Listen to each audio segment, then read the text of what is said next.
ꯃꯌꯥꯝꯕꯨ ꯏꯀꯣꯛꯅꯣꯟꯅ ꯈꯨꯔꯨꯝꯖꯔꯤ ꯉꯁꯤꯁꯨ ꯃꯌꯥꯝꯒꯤ ꯉꯥꯏꯍꯥꯛ ꯄꯣꯊꯥꯅꯕꯒꯤꯗꯃꯛꯇ ꯃꯅꯤꯄꯨꯔꯤ ꯍꯣꯔꯔ ꯁ꯭ꯇꯣꯔꯤ ꯑꯃꯃꯨꯛ ꯄꯨꯗꯨꯅ ꯂꯥꯛꯆꯔꯤ ꯍꯣꯔꯔ ꯁ꯭ꯇꯣꯔꯤ ꯑꯁꯤꯒꯤ ꯃꯃꯤꯡꯅ ꯈꯨꯜꯂꯥꯛꯄꯤꯗꯨꯒꯤ ꯈꯨꯗꯣꯞ ꯋꯥꯔꯤ ꯑꯁꯤ ꯃꯃꯥꯡꯊꯛꯇ ꯊꯥꯒꯠꯆꯈ꯭ꯔꯤ ꯍꯧꯖꯤꯛ ꯑꯃꯨꯛ ꯐꯨꯜ ꯁ꯭ꯇꯣꯔꯤ ꯑꯣꯏꯅ ꯀꯂꯦꯛꯁꯟ ꯇꯧꯗꯨꯅ ꯊꯥꯒꯠꯆꯕꯅꯤ ꯋꯥꯔꯤ ꯑꯁꯤꯅ ꯍꯤꯡꯂꯤꯕ ꯑꯃꯗꯤ ꯂꯩꯈꯤꯗ꯭ꯔꯕ ꯀꯅꯥꯒꯨꯝꯕꯤ ꯑꯃꯠꯇꯒ ꯃꯔꯤ ꯂꯩꯅꯖꯗꯦ ꯑꯏꯕꯅ ꯋꯥꯈꯜꯅ ꯁꯥꯒꯠꯆꯔꯒ ꯇꯥꯕꯤꯔꯤꯕꯁꯤꯡꯒꯤ ꯉꯥꯏꯍꯥꯛ ꯄꯣꯊꯥꯅꯕꯒꯤꯗꯃꯛꯇ ꯁꯦꯝꯖꯕ ꯋꯥꯔꯤꯅꯤ ꯋꯥꯔꯤ ꯑꯁꯤꯕꯨ ꯊꯥꯕꯤꯔꯛꯄ ꯇꯝꯅꯤ ꯔꯥꯏꯅꯝ ꯍꯧꯖꯤꯛ ꯃꯌꯥꯝꯗ ꯈꯨꯗꯣꯜ ꯇꯝꯖꯔꯤ ꯃꯅꯤꯄꯨꯔꯤ ꯍꯣꯔꯔ ꯁ꯭ꯇꯣꯔꯤ ꯈꯨꯜꯂꯥꯛꯄꯤꯗꯨꯒꯤ ꯈꯨꯗꯣꯞ ꯊꯦꯡꯂꯕ ꯑꯍꯤꯡꯒꯤ ꯃꯇꯝꯅꯤ ꯖꯦꯝꯁꯟ ꯃꯍꯥꯛꯀꯤ ꯌꯨꯝ ꯑꯗꯨꯗ ꯃꯇꯣꯝꯇ ꯇꯔꯛ ꯍꯤꯞꯇꯨꯅ ꯂꯩꯔꯤ ꯃꯍꯥꯛꯀꯤꯅꯤ ꯍꯥꯏꯕꯗ ꯇꯥꯏꯕꯪ ꯑꯁꯤꯗ ꯀꯅꯥꯁꯨ ꯂꯩꯇ꯭ꯔꯦ ꯃꯍꯥꯛꯀꯤ ꯃꯃꯥ ꯃꯄꯥ ꯅꯧꯅ ꯑꯗꯨꯃꯛ ꯀꯥꯏꯅꯔꯕꯅꯤ ꯖꯦꯝꯁꯟ ꯃꯇꯣꯝꯇ ꯂꯩꯔꯛꯄꯒꯤ ꯍꯧꯅꯕ ꯃꯍꯥꯛꯁꯤ ꯑꯐ-ꯐꯠꯇ ꯀꯔꯤꯅꯣ ꯈꯪꯗꯕ ꯍꯨꯔꯥꯟ ꯆꯤꯟꯊꯤ ꯇꯧꯕ ꯒꯨꯟꯗꯥ ꯃꯆꯥ ꯇꯧꯗꯨꯅ ꯂꯩꯔꯛꯄ ꯃꯤꯑꯣꯏꯅꯤ ꯖꯦꯝꯁꯟꯅ ꯑꯁꯨꯝ ꯇꯨꯝꯂꯝꯕꯗꯒꯤ ꯁꯨꯃꯥꯏꯅ ꯁꯨꯝ ꯇꯨꯝꯗꯨꯅ ꯂꯩꯕꯗꯤ ꯌꯥꯔꯔꯣꯏ ꯑꯩ ꯃꯐꯝ ꯑꯗꯨꯗ ꯆꯠꯇꯕ ꯌꯥꯗꯦ ꯑꯁꯨꯝꯅ ꯈꯜꯂꯒ ꯖꯦꯝꯁꯟ ꯐꯃꯨꯡꯗꯒꯤ ꯍꯧꯒꯠꯂꯛꯂꯤ ꯃꯍꯥꯛꯅ ꯄꯨꯡ ꯌꯦꯡꯂꯨꯕꯗ ꯅꯨꯃꯤꯗꯥꯡꯒꯤ ꯄꯨꯡ 12 ꯈꯔ ꯍꯦꯟꯗꯨꯅ ꯂꯩꯔꯝꯃꯤ ꯖꯦꯝꯁꯟ ꯃꯇꯝ ꯆꯞ ꯆꯥꯔꯦ ꯈꯜꯂꯗꯨꯅ ꯃꯍꯥꯛꯀꯤ ꯌꯨꯝꯒꯤ ꯌꯣꯄꯥꯛ ꯑꯗꯣ ꯀꯣꯏꯊꯤ ꯊꯤꯔꯛꯏ ꯃꯍꯥꯛꯅ ꯑꯁꯨꯝ ꯊꯤꯔꯛꯄꯗ ꯌꯣꯄꯥꯛ ꯑꯗꯨ ꯖꯒꯥ ꯑꯃꯗ ꯂꯩꯔꯝꯂꯦ ꯃꯁꯤꯗꯒꯤꯗꯤ ꯃꯍꯥꯛꯅ ꯌꯣꯄꯥꯛ ꯑꯗꯣ ꯄꯥꯏꯗꯨꯅ ꯂꯥꯇꯦꯟ ꯑꯗꯨ ꯇꯞꯅ ꯂꯩꯈꯠꯂꯒ ꯃꯍꯥꯛ ꯄꯔꯞ ꯊꯣꯔꯛꯂꯤ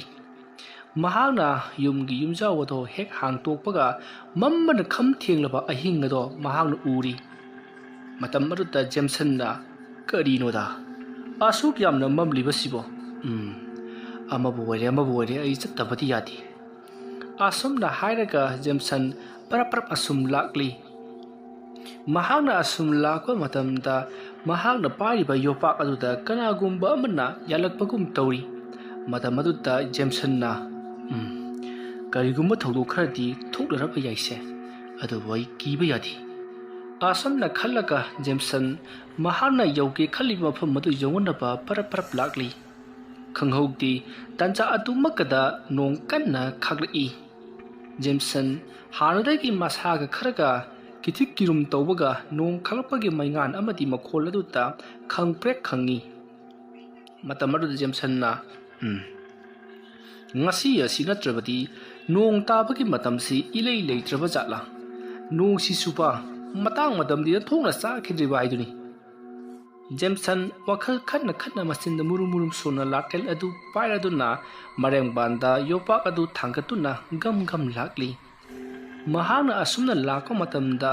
ꯈꯨꯜ ꯂꯩꯀꯥꯏꯁꯤꯡ ꯑꯗꯣ ꯅꯤꯡꯉꯥꯏꯗꯅ ꯈꯣꯝꯂꯦꯝ ꯇꯨꯝꯈꯨꯟ ꯇꯥꯟꯈꯤꯕꯅ ꯃꯔꯝ ꯑꯣꯏꯔꯒ ꯇꯥꯏꯕꯪ ꯀꯅꯥ ꯇꯥꯗꯦ ꯑꯔꯥꯞꯄꯗ ꯍꯨꯏꯁꯤꯡꯅ ꯂꯥꯛꯅ ꯈꯣꯡꯕ ꯑꯃꯗꯤ ꯀꯥꯎꯖꯦꯡ ꯍꯔꯥꯎꯁꯤꯡꯒꯤ ꯃꯈꯣꯜꯁꯤꯡ ꯅꯠꯇꯅ ꯀꯔꯤꯁꯨ ꯇꯥꯗꯦ ꯃꯁꯤꯗꯒꯤ ꯃꯍꯥꯛ ꯆꯤꯡꯒꯤ ꯆꯤꯡꯃꯥꯏꯔꯣꯝꯗꯒꯤ ꯄꯔꯞ ꯀꯨꯝꯊꯔꯛꯂꯒ ꯑꯇꯣꯞꯄ ꯈꯔ ꯅꯦꯝꯊꯕ ꯆꯤꯡꯒꯤ ꯊꯦꯜ ꯑꯃꯗ ꯃꯍꯥꯛ ꯄꯔꯞ ꯑꯃꯨꯛ ꯂꯥꯛꯂꯤ ꯁꯣꯡꯕꯗꯤ ꯀꯔꯤ ꯍꯥꯏꯔꯨꯔꯅꯤ ꯅꯥꯛꯌꯦꯠ ꯅꯥꯄꯤꯒꯤ ꯅꯥꯄꯤ ꯃꯥꯛꯇꯅꯤ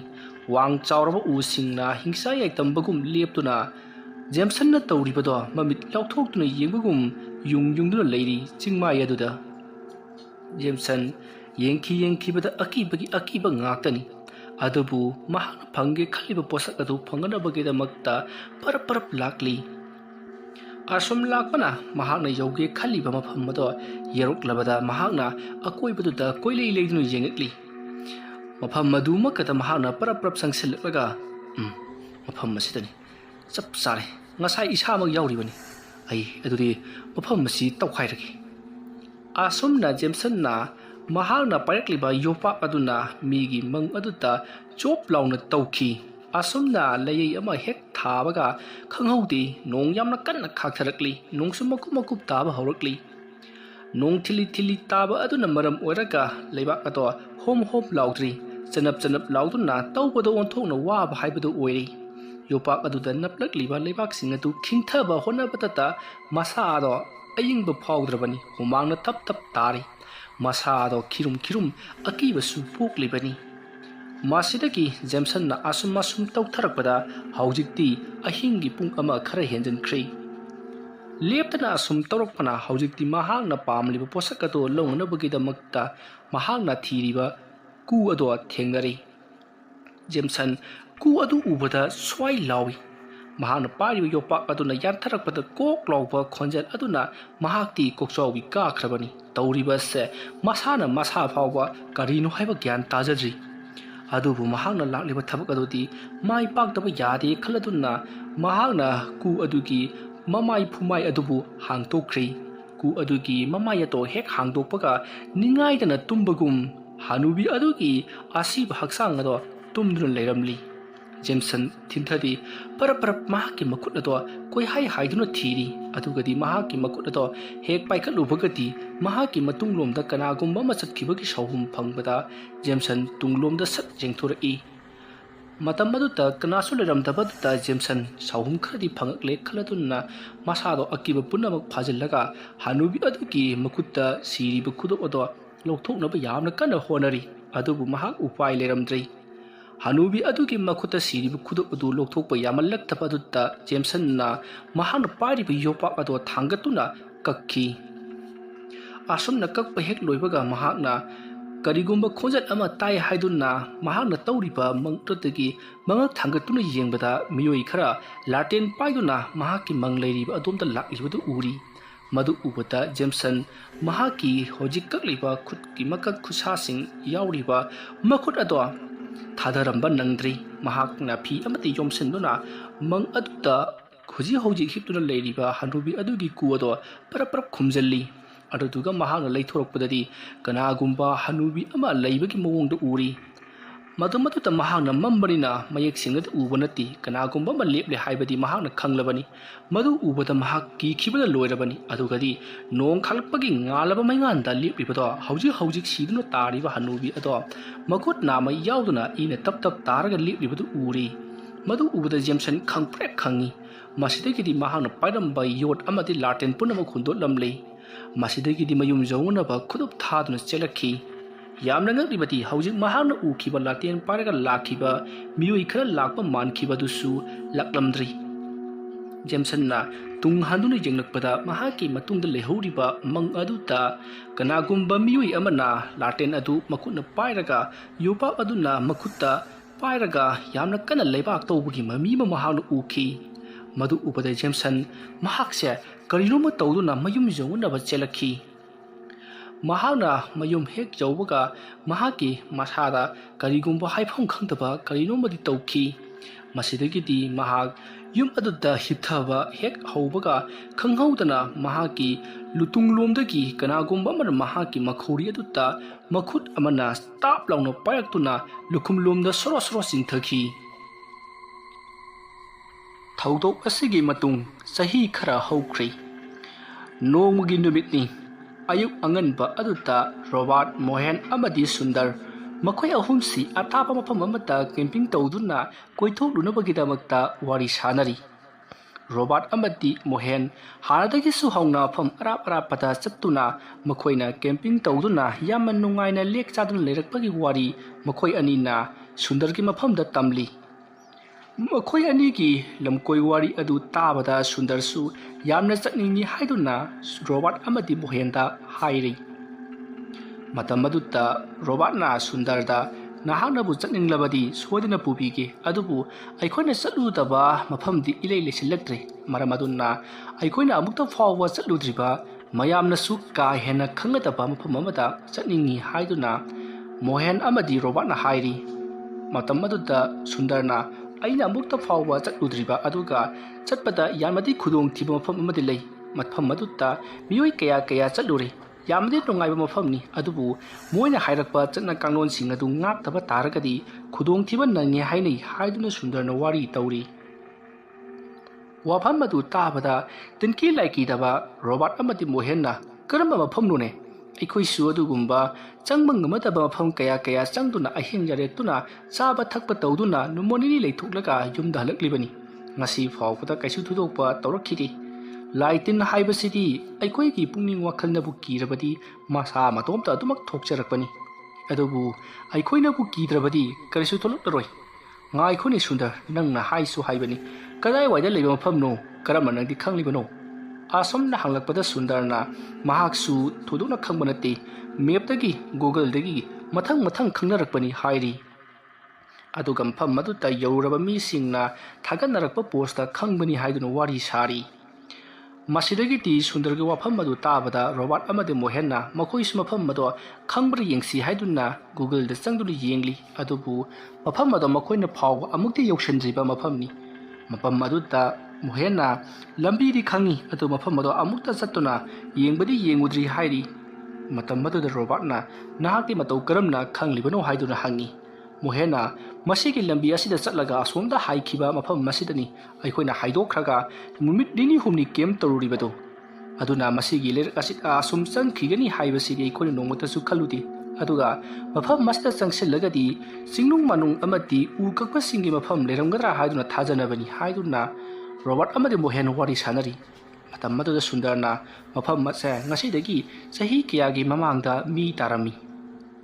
ꯑꯗꯨꯕꯨ ꯍꯧꯖꯤꯛꯇꯤ ꯃꯤ ꯇꯥꯈꯤꯗ꯭ꯔꯤ ꯃꯐꯝꯗꯣ ꯀꯥ ꯍꯦꯟꯅ ꯇꯝꯅꯔꯛꯄ ꯑꯃꯗꯤ ꯃꯤꯁꯤ ꯃꯤꯅꯥ ꯌꯧꯔꯛꯄꯗꯒꯤ ꯂꯩꯕ ꯉꯝꯗ꯭ꯔꯗꯨꯅ ꯃꯐꯝ ꯑꯗꯨ ꯊꯥꯗꯣꯛꯂꯝꯂꯒ ꯍꯟꯅꯔꯛꯈꯤꯕꯅꯤ ꯃꯐꯝ ꯑꯗꯣ ꯌꯥꯝꯅꯁꯨ ꯁꯨꯛꯄ ꯑꯃꯗꯤ ꯃꯌꯥꯝꯅꯁꯨ ꯀꯥ ꯍꯦꯟꯅ ꯈꯪꯅꯗꯕ ꯃꯤ ꯌꯥꯝꯅ ꯇꯥꯗꯕ ꯂꯝꯅꯤ ꯍꯥꯏꯗꯨꯅ ꯁꯨꯟꯗꯔꯅ ꯋꯥꯔꯤ ꯁꯥꯔꯤ ꯁꯨꯟꯗꯔꯒꯤ ꯋꯥꯔꯤ ꯄꯨꯝꯅꯃꯛ ꯇꯥꯔꯕꯗ ꯔꯣꯕꯥꯔꯠ ꯑꯃꯗꯤ ꯃꯣꯍꯦꯟꯅ ꯐꯔꯦꯁꯦ ꯑꯃꯕꯨ ꯑꯣꯏꯔꯦ ꯁ꯭ꯋꯥꯏꯗ ꯁꯨꯝ ꯋꯥꯔꯤ ꯁꯥꯟꯅꯔꯒ ꯂꯩꯕꯁꯤꯅꯗꯤ ꯌꯥꯔꯔꯣꯏ ꯑꯩꯈꯣꯏ ꯀꯔꯤ ꯅꯨꯃꯤꯠꯅꯣꯃ ꯃꯐꯝ ꯑꯗꯨꯗ ꯆꯠꯅꯅꯕꯒꯤꯗꯃꯛꯇ ꯑꯩꯈꯣꯏ ꯁꯦꯝ ꯁꯥꯔꯁꯤ ꯍꯥꯏꯔꯤ ꯋꯥꯐꯝ ꯑꯗꯨꯗ ꯌꯥꯅꯔꯗꯨꯅ ꯍꯧꯖꯤꯛꯇꯤ ꯃꯈꯣꯏ ꯑꯍꯨꯝꯗꯣ ꯃꯐꯝ ꯑꯗꯨꯗ ꯆꯠꯅꯅꯕꯒꯤꯗꯃꯛꯇ ꯃꯈꯣꯏ ꯄꯨꯝꯅꯃꯛ ꯁꯦꯝ ꯁꯥꯕ ꯂꯣꯏꯔꯦ ꯒꯥꯔꯤ ꯑꯃꯗ ꯃꯈꯣꯏ ꯄꯨꯟꯅ ꯆꯠꯀꯗꯧꯔꯤꯕꯅꯤ ꯒꯥꯔꯤ ꯑꯗꯨꯗ ꯃꯈꯣꯏꯒꯤ ꯊꯛꯅ ꯆꯥꯅꯅꯕ ꯑꯃꯗꯤ ꯍꯤꯞꯅꯅꯕ ꯐꯨꯔꯤꯠ ꯐꯤꯔꯣꯜ ꯑꯃꯗꯤ ꯈꯨꯠꯁꯨ ꯈꯨꯠꯂꯥꯏ ꯀꯌా ꯑꯃꯁꯨ ꯃꯈꯣꯏꯅ ꯒꯥꯔꯤ ꯑꯗꯨꯗ ꯍꯥꯞꯆꯤꯜꯂꯤ ꯃꯁꯤꯒꯤ ꯃꯇꯨꯡ ꯊꯧꯔꯥꯡ ꯇꯧꯕ ꯄꯨꯡꯂꯣꯏ ꯂꯣꯏꯔꯗꯨꯅ ꯍꯥꯏꯅꯈꯤꯕ ꯅꯨꯃꯤꯠ ꯑꯗꯨꯗꯒꯤ ꯅꯨꯃꯤꯠ 4ꯅꯤ ꯆꯣꯟꯊꯔꯒ ꯃꯈꯣꯏꯅ ꯆꯠꯁꯤ ꯍꯥꯏꯅꯔꯤꯕ ꯃꯐꯝ ꯑꯗꯨꯗ ꯃꯈꯣꯏ ꯈꯣꯡꯁꯥꯜꯂꯛꯅꯕꯒꯤꯗꯃꯛꯇ ꯁꯦꯝ ꯁꯥꯈꯤ ꯔꯣꯕꯥꯔꯠ ꯃꯣꯍꯦꯟ ꯑꯃꯗꯤ ꯁꯨꯟꯗꯔ ꯔꯣꯕꯥꯔꯠꯀꯤ ꯒꯥꯔꯤ ꯑꯗꯨꯗ ꯇꯣꯡꯗꯨꯅ ꯆꯠꯅꯅꯕꯒꯤꯗꯃꯛꯇ ꯁꯦꯝ ꯁꯥꯔꯛꯄꯗ ꯔꯣꯕꯥꯔꯠꯀꯤ ꯃꯕꯣꯛꯅ ꯉꯥꯏꯈꯣ ꯅꯈꯣꯏ ꯑꯍꯨꯝꯅ ꯆꯠꯀꯗꯧꯔꯤꯕꯁꯤꯕꯨ ꯀꯗꯥꯏꯗꯅꯣ ꯍꯥꯏꯗꯨꯅ ꯍꯪꯉꯤ ꯃꯇꯝ ꯑꯗꯨꯗ ꯔꯣꯕꯥꯔꯠꯅ ꯃꯐꯝ ꯑꯗꯣ ꯁꯟꯗꯣꯛꯅ ꯇꯥꯛꯂꯤ ꯃꯇꯝ ꯑꯗꯨꯗ ꯃꯕꯣꯛꯅ ꯅꯈꯣꯏꯒꯤ ꯈꯣꯡꯆꯠꯁꯦ ꯈꯔꯗꯤ ꯈꯨꯗꯣꯡ ꯊꯤꯒꯗꯕ ꯃꯥꯜꯂꯤ ꯑꯗꯨꯕु ꯁꯤꯕ ꯅꯥꯎ ꯍꯥꯏꯕꯗꯤ ꯇꯝꯗꯦ ꯑꯗꯨꯕꯨ ꯅꯔꯥꯏꯕꯛꯇꯤ ꯌꯦꯡꯉꯨ ꯑꯩꯗꯤ ꯆꯠꯍꯟꯅꯤꯡꯗꯦ ꯍꯥꯏꯔꯤ ꯔꯣꯕꯥꯔꯠꯅ ꯆꯠꯀꯦ ꯍꯥꯏꯗꯨꯅ ꯊꯣꯛꯂꯛꯂꯕ ꯀꯥꯟꯅꯁꯤꯗ ꯑꯃꯨꯛ ꯌꯦꯜꯂꯛꯂꯅꯨ ꯍꯥꯏꯗꯨꯅ ꯑꯍꯜ ꯑꯗꯨꯕꯨ ꯆꯩꯊꯠꯂꯝꯃꯒ ꯃꯍꯥꯛ ꯄꯔꯞ ꯀꯨꯝꯊꯔꯛꯂꯤ ꯑꯍꯜ ꯑꯗꯨꯅ ꯍꯥꯏꯍꯧꯔꯤꯕꯗꯨ ꯁꯨꯟꯗꯔꯅ ꯇꯥꯕꯗ ꯃꯁꯥꯗ ꯈꯤꯇꯪꯗꯤ ꯈꯃꯨꯛ ꯇꯧꯏ ꯇꯣꯛꯂꯁꯤꯔꯥ ꯍꯥꯏꯕ ꯐꯥꯎꯕ ꯃꯍꯥꯛ ꯈꯟꯈꯤꯕꯅꯤ ꯃꯁꯤꯗꯒꯤꯗꯤ ꯁꯨꯟꯗꯔ ꯃꯣꯍꯦꯟ ꯑꯃꯗꯤ ꯔꯣꯕꯥꯔꯠ ꯃꯈꯣꯏꯁꯤꯡꯗꯣ ꯒꯥꯔꯤ ꯑꯗꯨꯗ ꯀꯥꯈꯠꯇꯨꯅ ꯑꯗꯨꯃꯛ ꯊꯧꯗꯣꯔꯛꯂꯤ ꯐꯅꯌꯥꯝ ꯁꯥꯡꯅ ꯊꯧꯔꯛꯂꯕꯒꯤ ꯇꯨꯡꯗ ꯃꯈꯣꯏ ꯃꯃꯥꯟꯅꯕ ꯑꯍꯨꯝ ꯑꯗꯨꯅ ꯆꯤꯡꯒꯤ ꯂꯝꯕꯤ ꯑꯃꯗ ꯊꯧꯖꯤꯜꯂꯛꯂꯤ ꯃꯇꯝ ꯑꯗꯨꯗ ꯁꯨꯟꯗꯔꯅ ꯉꯁꯥꯏ ꯑꯕꯣꯛꯅ ꯍꯥꯏꯔꯤꯕꯗꯨꯅ ꯑꯆꯨꯝꯕ ꯑꯣꯏꯔꯕꯗꯤ ꯑꯩꯗꯤ ꯑꯣꯟꯊꯣꯛꯅ ꯀꯤꯔꯦꯗ ꯕꯨꯠꯀ ꯊꯣꯛꯂꯛꯀꯗꯣꯏꯖꯥꯠꯂꯣ ꯃꯇꯝ ꯑꯗꯨꯗ ꯔꯣꯕꯥꯔꯠꯅ ꯑꯩꯅꯁꯨ ꯅꯉꯣꯟꯗ ꯍꯥꯏꯈ꯭ꯔꯕ ꯅꯠꯇ꯭ꯔꯣ ꯕꯨꯠ ꯄ꯭ꯔꯦꯠ ꯍꯥꯏꯕꯁꯤꯗꯤ ꯑꯩꯈꯣꯏꯒꯤ ꯋꯥꯈꯜꯗꯒꯤ ꯊꯣꯛꯄꯅꯦꯅ ꯑꯁꯨꯝꯅ ꯋꯥꯔꯤ ꯁꯥꯟꯅꯗꯨꯅ ꯑꯁꯨꯝ ꯒꯥꯔꯤ ꯑꯗꯣ ꯊꯧꯖꯤꯜꯂꯛꯏ ꯃꯈꯣꯏꯅ ꯐꯅꯌꯥꯝ ꯁꯥꯡꯅ ꯊꯧꯖꯤꯜꯂꯛꯂꯕꯗ ꯃꯈꯣꯏꯅ ꯆꯪꯒꯦ ꯈꯜꯂꯤꯕ ꯈꯨꯜ ꯑꯗꯣ ꯊꯧꯖꯤꯜꯂꯛꯂꯤ ꯈꯨꯜ ꯑꯗꯨ ꯌꯧꯁꯤꯜꯂꯛꯄꯗ ꯃꯈꯣꯏꯅ ꯑꯉꯛꯄ ꯀꯌꯥ ꯑꯃ ꯊꯦꯡꯅꯔꯤ ꯃꯗꯨꯗꯤ ꯃꯈꯣꯏꯅ ꯋꯥꯔꯤ ꯇꯥꯕꯗꯗꯤ ꯈꯨꯜ ꯑꯗꯨꯗ ꯃꯤ ꯀꯅꯥꯁꯨ ꯂꯩꯇ꯭ꯔꯦ ꯍꯥꯏꯗꯨꯅ ꯇꯥꯕꯅꯤ ꯑꯗꯨꯕꯨ ꯍꯧꯖꯤꯛꯇꯤ ꯃꯈꯣꯏꯅ ꯒꯥꯔꯤ ꯑꯗꯨ ꯊꯧꯖꯤꯜꯂꯛꯄꯗ ꯃꯤꯑꯣꯏ ꯀꯌꯥ ꯑꯃꯁꯨ ꯊꯦꯡꯅꯔꯤ ꯃꯤꯑꯣꯏꯁꯤꯡ ꯑꯗꯣ ꯃꯥꯒꯤ ꯃꯊꯧ ꯂꯣꯏꯅꯃꯛ ꯆꯠꯅꯔꯤꯕꯅꯤ ꯃꯀꯣꯛꯇ ꯁꯝ ꯑꯃꯃꯝ ꯌꯥꯟꯗꯨꯅ ꯃꯊꯪ ꯑꯃꯗꯒꯤ ꯑꯃꯗ ꯑꯗꯨꯃꯛ ꯆꯠꯅꯕꯗꯨ ꯎꯔꯤ ꯑꯗꯨꯒ ꯌꯨꯝ ꯀꯌꯥ ꯈꯔꯁꯨ ꯃꯈꯣꯏꯅ ꯎꯔꯤ ꯆꯤꯡꯒꯤ ꯅꯥꯄꯣꯝꯁꯤꯡ ꯑꯃꯗꯤ ꯆꯤꯡꯒꯤ ꯊꯦꯜꯁꯤꯡ ꯑꯃꯗꯤ ꯆꯤꯡꯈꯣꯡꯅ ꯆꯤꯡꯕꯗ ꯌꯨꯝ ꯃꯆꯥꯁꯤꯡ ꯎꯔꯤ ꯑꯉꯥꯡ ꯃꯆꯥ ꯀꯌꯥꯁꯨ ꯆꯦꯜ ꯆꯣꯡꯗꯨꯅ ꯁꯥꯟꯅꯕ ꯀꯧꯅ ꯉꯥꯡꯅꯕꯒꯤ ꯁꯛꯇꯝ ꯀꯌꯥ ꯑꯃ ꯎꯔꯤ ꯃꯇꯝ ꯑꯗꯨꯗ ꯁꯨꯟꯗꯔꯅ ꯃꯐꯝ ꯑꯁꯤꯗꯗꯤ ꯃꯤ ꯑꯃꯠꯇ ꯇꯥꯗ꯭ꯔꯦꯅ ꯍꯥꯏꯕꯅꯤ ꯑꯗꯨꯒ ꯃꯇꯧ ꯀꯔꯝꯅ ꯃꯤ ꯃꯌꯥꯝ ꯑꯃ ꯂꯩꯔꯝꯂꯤꯕꯖꯥꯠꯅꯣ ꯑꯁꯨꯝꯅ ꯍꯥꯏꯔꯛꯄꯗꯨꯗ ꯔꯣꯕꯥꯔꯠꯅ ꯉꯍꯥꯟꯋꯥꯏꯒꯤ ꯋꯥꯅꯦꯃꯤ ꯍꯧꯖꯤꯛꯇꯤ ꯑꯗꯨꯝ ꯃꯤ ꯇꯥꯕ ꯇꯥꯕꯅꯤ ꯀꯗꯥꯏꯗꯒꯤ ꯂꯝꯕꯁꯨ ꯃꯥꯡꯍꯟꯒꯗ꯭ꯔꯣ ꯑꯁꯨꯝꯅ ꯋꯥꯔꯤ ꯁꯥꯟꯅꯗꯨꯅ ꯑꯁꯨꯝ ꯂꯥꯛꯄꯗ ꯃꯣꯍꯦꯟꯅ ꯑꯗꯣ ꯑꯩꯈꯣꯏꯅ ꯊꯧꯔꯛꯂꯤꯁꯦ ꯐꯅꯌꯥꯝꯗꯤ ꯀꯨꯏꯔꯦ ꯃꯐꯝꯗꯨ ꯌꯧꯒꯗꯕ ꯀꯌꯥꯝ ꯋꯥꯠꯂꯤꯕꯖꯥꯠꯅꯣ ꯑꯍꯜ ꯑꯃꯗ ꯍꯪꯁꯤꯔꯣ ꯑꯁꯨꯝꯅ ꯍꯥꯏꯔꯛꯄꯗ ꯔꯣꯕꯥꯔꯠꯅ ꯍꯣꯏ ꯑꯗꯨꯅ ꯐꯒꯅꯤ ꯑꯁꯨꯝꯅ ꯍꯥꯏꯔꯒ ꯃꯈꯣꯏ ꯒꯥꯔꯤ ꯑꯗꯣ ꯈꯥꯝꯃꯤ ꯁꯨꯟꯗꯔꯅ ꯃꯍꯥꯛꯀꯤ ꯕꯦꯛꯇꯒꯤ ꯃꯦꯞ ꯑꯗꯣ ꯂꯧꯊꯣꯔꯛꯂꯤ ꯑꯗꯨꯒ ꯐꯠ ꯀꯨꯝꯊꯔꯒ ꯃꯅꯥꯛ ꯑꯗꯨꯋꯥꯏꯗ ꯂꯩꯔꯝꯕ ꯌꯣꯄꯥꯛ ꯄꯥꯏꯗꯨꯅ ꯂꯥꯛꯄ ꯑꯍꯜ ꯑꯃꯕꯨ ꯈꯥꯝꯗꯨꯅ ꯁꯨꯟꯗꯔꯅ ꯏꯄꯜ ꯀꯔꯤꯒꯨꯝꯕ ꯑꯝꯇ ꯍꯪꯖꯒꯦ ꯑꯁꯨꯝꯅ ꯍꯥꯏꯔꯨꯕ ꯑꯗꯨꯗ ꯑꯍꯜ ꯑꯗꯨꯅ ꯀꯔꯤ ꯑꯣꯏꯕ꯭ꯔꯣ ꯍꯥꯏꯗꯨꯅ ꯍꯪꯉꯛꯏ ꯃꯇꯝ ꯑꯗꯨꯗ ꯁꯨꯟꯗꯔꯅ ꯃꯍꯥꯛꯀꯤ ꯆꯦ ꯑꯗꯨ ꯄꯨꯊꯣꯛꯂꯒ ꯃꯍꯥꯛꯅ ꯍꯧꯖꯤꯛ ꯌꯧꯕ ꯄꯥꯝꯂꯤꯕ ꯃꯐꯝ ꯑꯗꯣ ꯃꯃꯤꯡ ꯄꯟꯗꯨꯅ ꯍꯥꯏꯔꯨꯏ ꯃꯃꯤꯡ ꯑꯗꯨ ꯄꯜꯂꯨꯕꯗꯒꯤꯗꯤ ꯑꯍꯜ ꯑꯗꯨꯅ ꯁꯨꯟꯗꯔꯗ ꯃꯃꯤꯠ ꯑꯗꯨ ꯑꯃꯨꯛꯇꯪ ꯁꯪꯇ꯭ꯔꯤꯛ ꯌꯦꯡꯉꯝꯂꯒ ꯃꯍꯥꯛ ꯒꯝ ꯆꯠꯈꯤ ꯑꯗꯨꯒ ꯃꯍꯥꯛꯅ ꯇꯨꯡ ꯍꯟꯗꯨꯅꯁꯨ ꯁꯨꯟꯗꯔꯗ ꯌꯦꯡꯉꯝꯂꯒ ꯃꯍꯥꯛ ꯄꯔꯞ ꯑꯗꯨꯃꯛ ꯆꯠꯈ꯭ꯔꯦ ꯁꯨꯟꯗꯔꯅ ꯀꯔꯤꯅꯣꯅꯦ ꯑꯩꯅ ꯍꯥꯏꯔꯤꯕ ꯃꯐꯝꯁꯤ ꯃꯍꯥꯛ ꯈꯪꯗꯕ ꯑꯣꯏꯔꯕ ꯖꯥꯠꯂꯥ ꯔꯣꯕꯥꯔꯠꯅ ꯈꯪꯉꯝꯃꯔꯣꯏꯌꯦ ꯅꯪꯒꯤ ꯂꯣꯟꯗꯨ ꯐꯥꯎꯕ ꯃꯥ ꯈꯪꯉꯝꯃꯔꯣꯏ ꯂꯣꯟꯗꯤ ꯈꯪꯕ ꯃꯥꯜꯂꯤ ꯃꯥ ꯀꯔꯤ ꯍꯥꯏꯒꯦꯅ ꯍꯪꯉꯝꯃꯤꯗꯨꯗꯤ ꯌꯥꯔꯦꯁꯦ ꯉꯁꯥꯏꯗ ꯍꯪꯉꯨꯔꯁꯤ ꯂꯥꯛꯑꯣ ꯑꯁꯨꯝꯅ ꯍꯥꯏꯔꯒ ꯒꯥꯔꯤ ꯑꯗꯨꯗ ꯑꯃꯨꯛ ꯀꯥꯈꯠꯂꯛꯂꯤ ꯑꯗꯨꯒ ꯈꯔ ꯑꯃꯨꯛ ꯊꯧꯖꯤꯜꯂꯛꯏ ꯃꯇꯝꯁꯤ ꯅꯨꯡꯊꯤꯜꯒꯤ ꯄꯨꯡ 2:30 ꯇꯥꯁꯤꯜꯂꯛꯂꯕꯅꯤ ꯑꯁꯨꯝ ꯒꯥꯔꯤ ꯊꯧꯔꯛꯄꯗ ꯑꯍꯜ ꯍꯅꯨꯕꯤ ꯑꯃꯃꯨꯛ ꯊꯦꯡꯅꯔꯤ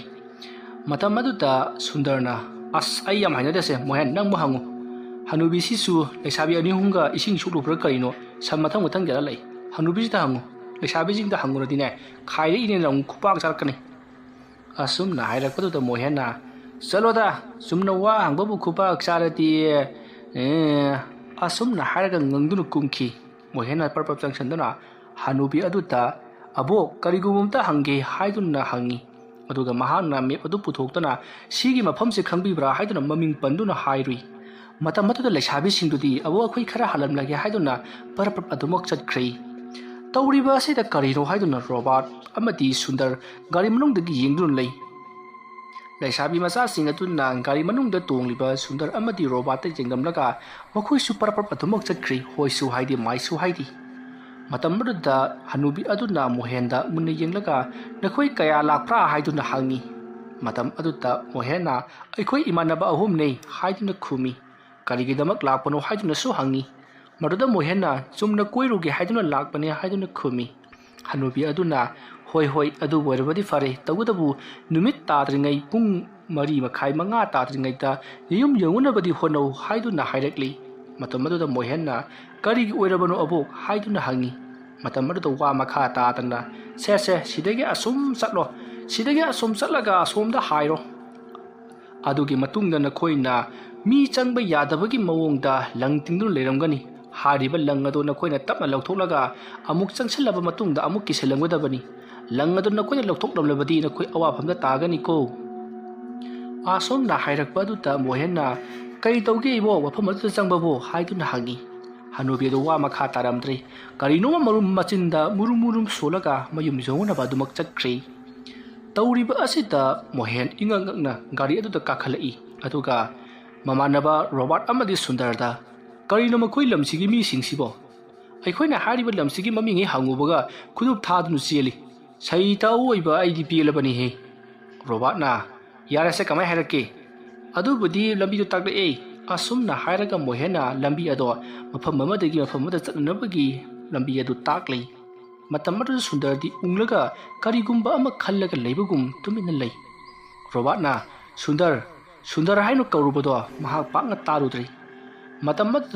रोबर्टना सुंदर की सयेंगदा पोप लांग थारगा हाय कैदरोगे नंगबो सुंदर खंप्रे खंगना हा कैदरोगे कईओ नंदी थकपोक थक्तरी मंगबा हौरब्रो अस अदु नतेदा स्वाइदा लेरिबा मिसिंगसिना लमदुगी मतांगदा हंगबदा मोइना काइदुना चेलिबसी मरममदि लेरमगनी लमदुगी ममिंग फावो पनबदा मखोइना किरिबसिनदी करिगुमा थौदोक खरदी थोकले हाइबसी मसी चिंगदफम थोकतब्रो हेरा खरा शहरदगी तामा लेबा चिंगनुंग मनुंगदा लेबा मोइसिंगसिदिने लाइटिने याम थाजबनी सुरत हाबुंगा लाई साइ हाइबदो खंगेदना करादा वानिसे थौरो गारिदो असोमना हाइरकपदगी मोहेना गारिदो यांगना सुमक थौजलकली मतमसी नुंगथिलगी पुंग 2:30 ताखिबदुदगी हेंथरक्तुना पुंग 3:30 तासलकली लंबीसु यामना फत्ती यामना चपना चिलमरिना गारिदो यामना थौबसु यादी असुमना असुम थौरकपना हौजिक्ति गारी अदु खालदबा याररोय लंबी लोइथोख्री हाइबदी मसिदगी चक्कदबदी खोंग लंबी ngaktamak ngairi करिगुम्बा गारी थौरुरबदी गारी अदो चिंगी चिंचेप तासनबा नत्रगा नांथखिबा नत्रगना उसिंग कारक अदुदा चपखिबा मा मसि तौगदौरिबनी मसिदगिदी मखोय अहुम गारीदगी कुमथरकलै नंबो थाबो मयामदु मनंगंदा पोसली मकुना जानबा याबसु याली ꯑꯁꯨꯝꯅ ꯃꯈꯣꯏ ꯑꯍꯨꯝ ꯑꯗꯣ ꯑꯁ ꯃꯁꯤꯒꯤ ꯈꯣꯡꯆꯠꯁꯤꯗꯤ ꯈ꯭ꯋꯥꯏꯗꯒꯤ ꯋꯥꯕ ꯑꯗꯨꯒ ꯈ꯭ꯋꯥꯏꯗꯒꯤ ꯅꯨꯡꯉꯥꯏꯕ ꯃꯐꯝ ꯑꯃ ꯑꯣꯏꯒꯗꯧꯔꯤꯍꯦ ꯍꯥꯏꯗꯨꯅ ꯀꯨꯝꯊꯔꯛꯏ꯫ ꯃꯈꯣꯏꯅ ꯑꯗꯨꯝꯅ ꯀꯨꯝꯊꯔꯒ ꯂꯪ ꯇꯤꯡꯉꯤꯕ ꯑꯗꯨꯒꯤ ꯃꯄꯥꯔꯣꯝꯗ ꯆꯠꯈꯤꯕ ꯑꯗꯣ ꯈꯨꯜꯒꯤ ꯃꯤꯌꯥꯝ ꯊꯣꯛꯂꯛꯇꯨꯅ ꯌꯦꯡꯗꯨꯅ ꯂꯩꯍꯧꯔꯤ꯫ ꯃꯇꯝ ꯑꯗꯨꯗ ꯃꯈꯣꯏ ꯃꯃꯥꯟꯅꯕ ꯑꯍꯨꯝꯗꯤ ꯀꯔꯤꯁꯨ ꯈꯪꯕ ꯅꯠꯇꯦ꯫ ꯁꯨꯟꯗꯔꯅ ꯇꯨꯡꯗ ꯀꯔꯤꯒꯨꯝꯕ ꯑꯃ ꯁꯥꯎꯍꯨꯝ ꯑꯃ ꯐꯪꯉꯤ ꯍꯥꯏꯗꯨꯅ ꯐꯠ ꯂꯩꯊꯣꯛꯂꯒ ꯌꯦꯡꯂꯨꯕꯗ ꯈꯨꯜꯒꯤ ꯑꯉꯥꯡ ꯅꯨꯕꯤ ꯈꯥꯛꯇꯅ ꯑꯍꯜ ꯂꯃꯟ ꯃꯌꯥꯝ ꯑꯗꯨꯅ ꯈꯨꯅꯤꯡ ꯀꯥꯡꯗꯨꯅ ꯃꯈꯣꯏ ꯑꯍꯨꯝꯅ ꯆꯠꯈ꯭ꯔꯤꯕꯗꯨꯗ ꯌꯦꯡꯍꯧꯔꯤꯕꯗꯨ ꯎꯔꯤ꯫ ꯃꯗꯨ ꯎꯕꯗ ꯁꯨꯟꯗꯔꯅ ꯀꯔꯤꯅꯣ ꯑꯥꯗꯒꯤ ꯃꯤ ꯃꯌꯥꯝꯁꯤꯅ ꯑꯩꯈꯣꯏꯅ ꯆꯠꯄꯗ ꯌꯦꯡꯂꯤꯁꯤꯕꯣ? ꯑꯁꯨꯝꯅ ꯍꯥꯏꯔꯛꯄꯗ ꯃꯈꯣꯏ ꯑꯅꯤꯗꯨꯅ ꯍꯦꯔꯥ ꯑꯩꯈꯣꯏꯁꯦ ꯑꯃꯨꯛꯇ ꯎꯗꯕ ꯁꯤꯠꯂꯤ ꯆꯥꯔꯤꯁꯤꯡꯁꯤ ꯎꯔꯦꯗꯅ ꯑꯗꯨꯅ ꯍꯔꯥꯎꯒꯨꯝ ꯀꯔꯤꯒꯨꯝ ꯌꯦꯡꯖꯩꯖꯥꯠꯅꯤ꯫ ꯃꯣꯏꯒꯤ ꯋꯥꯈꯜꯗ ꯑꯩꯈꯣꯏꯁꯤ ꯐꯣꯔꯦꯅꯔ ꯑꯣꯏꯅ ꯎꯔꯝꯃꯗꯧ ꯄꯣꯠꯅꯤꯗ꯫ ꯑꯁꯨꯝꯅ ꯃꯈꯣꯏ ꯅꯣꯛꯂꯒ ꯄꯔꯞ ꯑꯗꯨꯃꯛ ꯂꯪ ꯇꯤꯡꯉꯤꯕ ꯑꯗꯨꯒꯤ ꯃꯥꯏꯀꯩꯔꯣꯝꯗ ꯂꯥꯛꯂꯤ꯫ ꯁꯨꯟꯗꯔꯗꯤ ꯃꯌꯥꯝꯅ ꯑꯗꯨꯝꯅ ꯇꯧꯔꯤꯕꯗꯨꯗ ꯀꯌꯥꯗꯤ ꯏꯅꯨꯡ ꯅꯨꯡꯉꯥꯏꯖꯔꯝꯗꯦ꯫ ꯑꯁꯨꯝ ꯂꯥꯛꯄꯅ ꯃꯈꯣꯏ ꯑꯍꯨꯝꯗꯣ ꯂꯪ ꯇꯤꯡꯉꯤꯕ ꯑꯗꯨꯒꯤ ꯃꯅꯥꯛ ꯌꯧꯁꯤꯜꯂꯛꯂꯤ꯫ ꯃꯈꯣꯏꯅ ꯆꯠꯀꯗꯧꯔꯤꯕ ꯂꯝꯕꯤ ꯑꯗꯨꯗ ꯆꯥꯎꯔꯕ ꯒꯦꯠ ꯂꯩ꯫ ꯒꯦꯠ ꯑꯗꯣ ꯃꯈꯣꯏꯅ ꯋꯥꯀꯣꯛ ꯎꯀꯣꯛ ꯃꯌꯥꯝ ꯑꯃꯅ ꯐꯩꯖꯤꯜꯂꯤ ꯑꯗꯨꯒ ꯂꯪ ꯀꯌꯥ ꯑꯃꯁꯨ ꯇꯤꯡꯁꯜꯂꯤ꯫ ꯃꯇꯝ ꯑꯗꯨꯗ ꯃꯁꯤꯒꯤ ꯂꯪ ꯃꯌꯥꯝꯁꯤ ꯂꯧꯊꯣꯛꯅꯕ ꯉꯝꯖꯄꯣꯟꯇꯦ ꯂꯤꯁꯜꯂꯒ ꯆꯪꯈ꯭ꯔꯁꯤ ꯍꯥꯏꯗꯨꯅ ꯃꯐꯝ ꯈꯔꯕꯨ ꯃꯈꯣꯏꯅ ꯍꯣꯠꯇꯣꯛꯂꯒ ꯅꯝꯗꯨꯅ ꯆꯪꯈꯤ꯫ ꯃꯇꯧ ꯑꯁꯨꯝꯅ ꯃꯃꯥꯟꯅꯕ ꯃꯈꯣꯏ ꯑꯍꯨꯝꯗꯨ ꯃꯐꯝ ꯑꯗꯨ ꯍꯦꯛ ꯂꯥꯟꯁꯤꯜꯂꯛꯄꯒ ꯃꯈꯣꯏꯅ ꯑꯀꯣꯏꯕ ꯑꯗꯨꯗ ꯀꯣꯏꯂꯩ ꯂꯩꯗꯨꯅ ꯌꯦꯡꯂꯤ꯫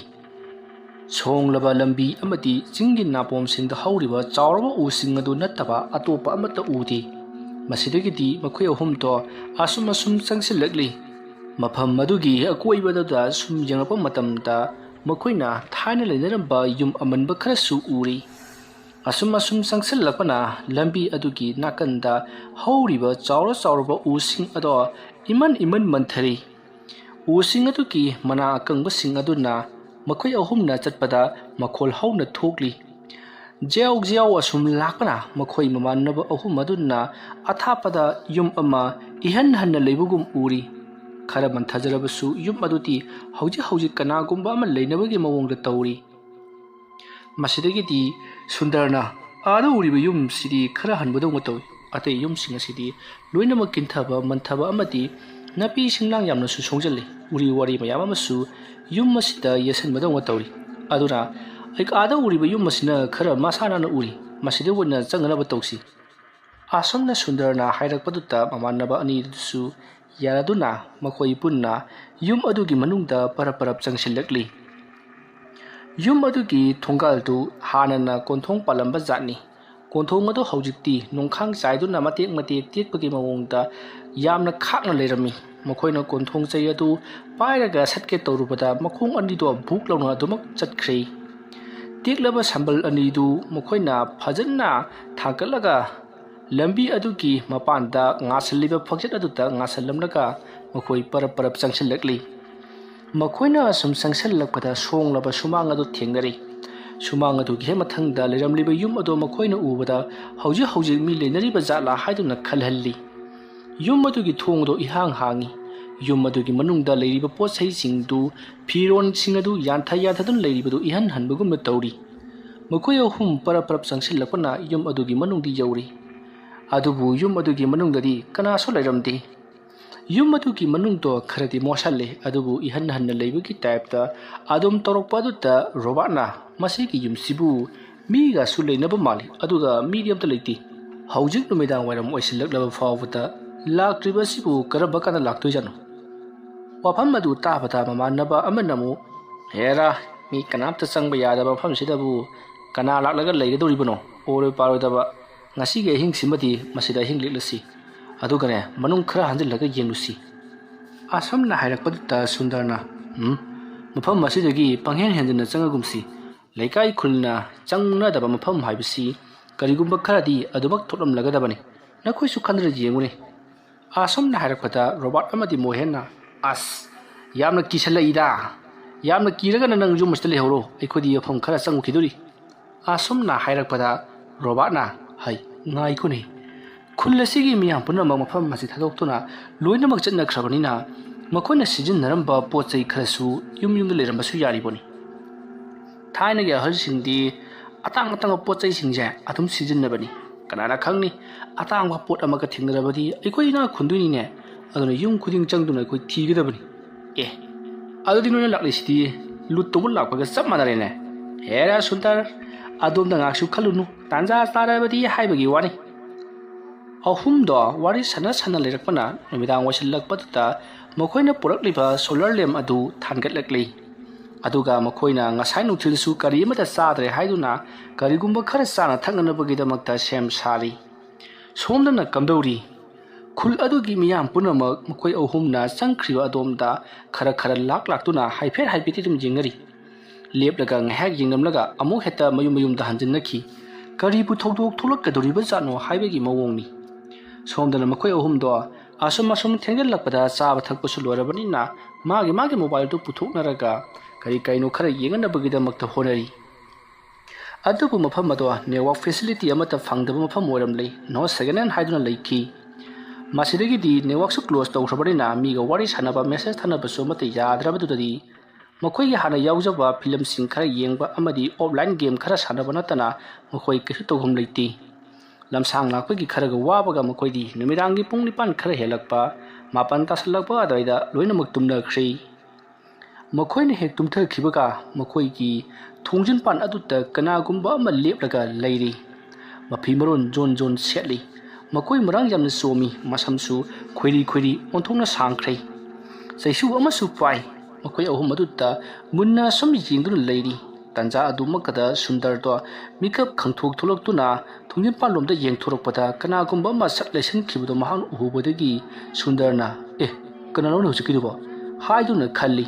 asumna mahangna khalambadagi Robert amati Mohenda hoi dawari tahulune asida kainoma leikrene asumna hairakpada Robert amati Mohena karino haiduna hangi matam maruda Sundarna asida kananoma leikhibugum tawi adumna hairakpada Robert amati Mohena leijaramni butmai ojaramni harga makoi anidudi adumak tumthakri Sundar asum yengli adubu kanaso leiraktabadutta mahaki wakalna oiramale khantuna mahaksu adumak tumthakri masigi mathangi ayupni ayu angan badutta usik oyaki makholsing tarakpa aduta makoi ahumdo loina mahogatnarakli matamdo pungan nganbadi oidri mamli sari tawribani makoi ahum kharanganna hogatlaga mafam kharata koithok rusi haiduna hogatnaraklaga makoi ato mapimaron sing yomsalli aduga sauraba bek singdu mananganda posallaga khara amana makhuti yalaga jum arudugi tholakhi matam maruda Sundarna yum aduta handuna amuk jengrubada kanagamba miyoi ama yum matugi maning lomda khiba ma haipete uhowi aduga unawana singadu su lengli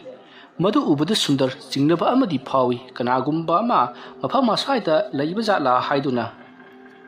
natragana khullaikai asina changba kinaribasi masigi miyoi asi leibanara haiduna su jingnaba phawi Sundar karisu haidi mamanaba aniduda adumak punna lakminari asumna khoina jangsil lakpana hojikti mafam kayada lenadraba yum singaduna tufak tufai ichan-channa liblibadu makhoina uri lamlaki uchi oya sing hauna khongli aduka chaurbu che kayagi khonchal dasu ga launa khongli matam maruda Mohena mi leibadi ngamde haye aduga sanga uchi singsidi loina leirine masina takpadi karigumba khudong thiba ma laklabadi uthakta kakalaga lotlabadi aikhoi su hingani haiba takpani Robert na phajai he nangi koktu su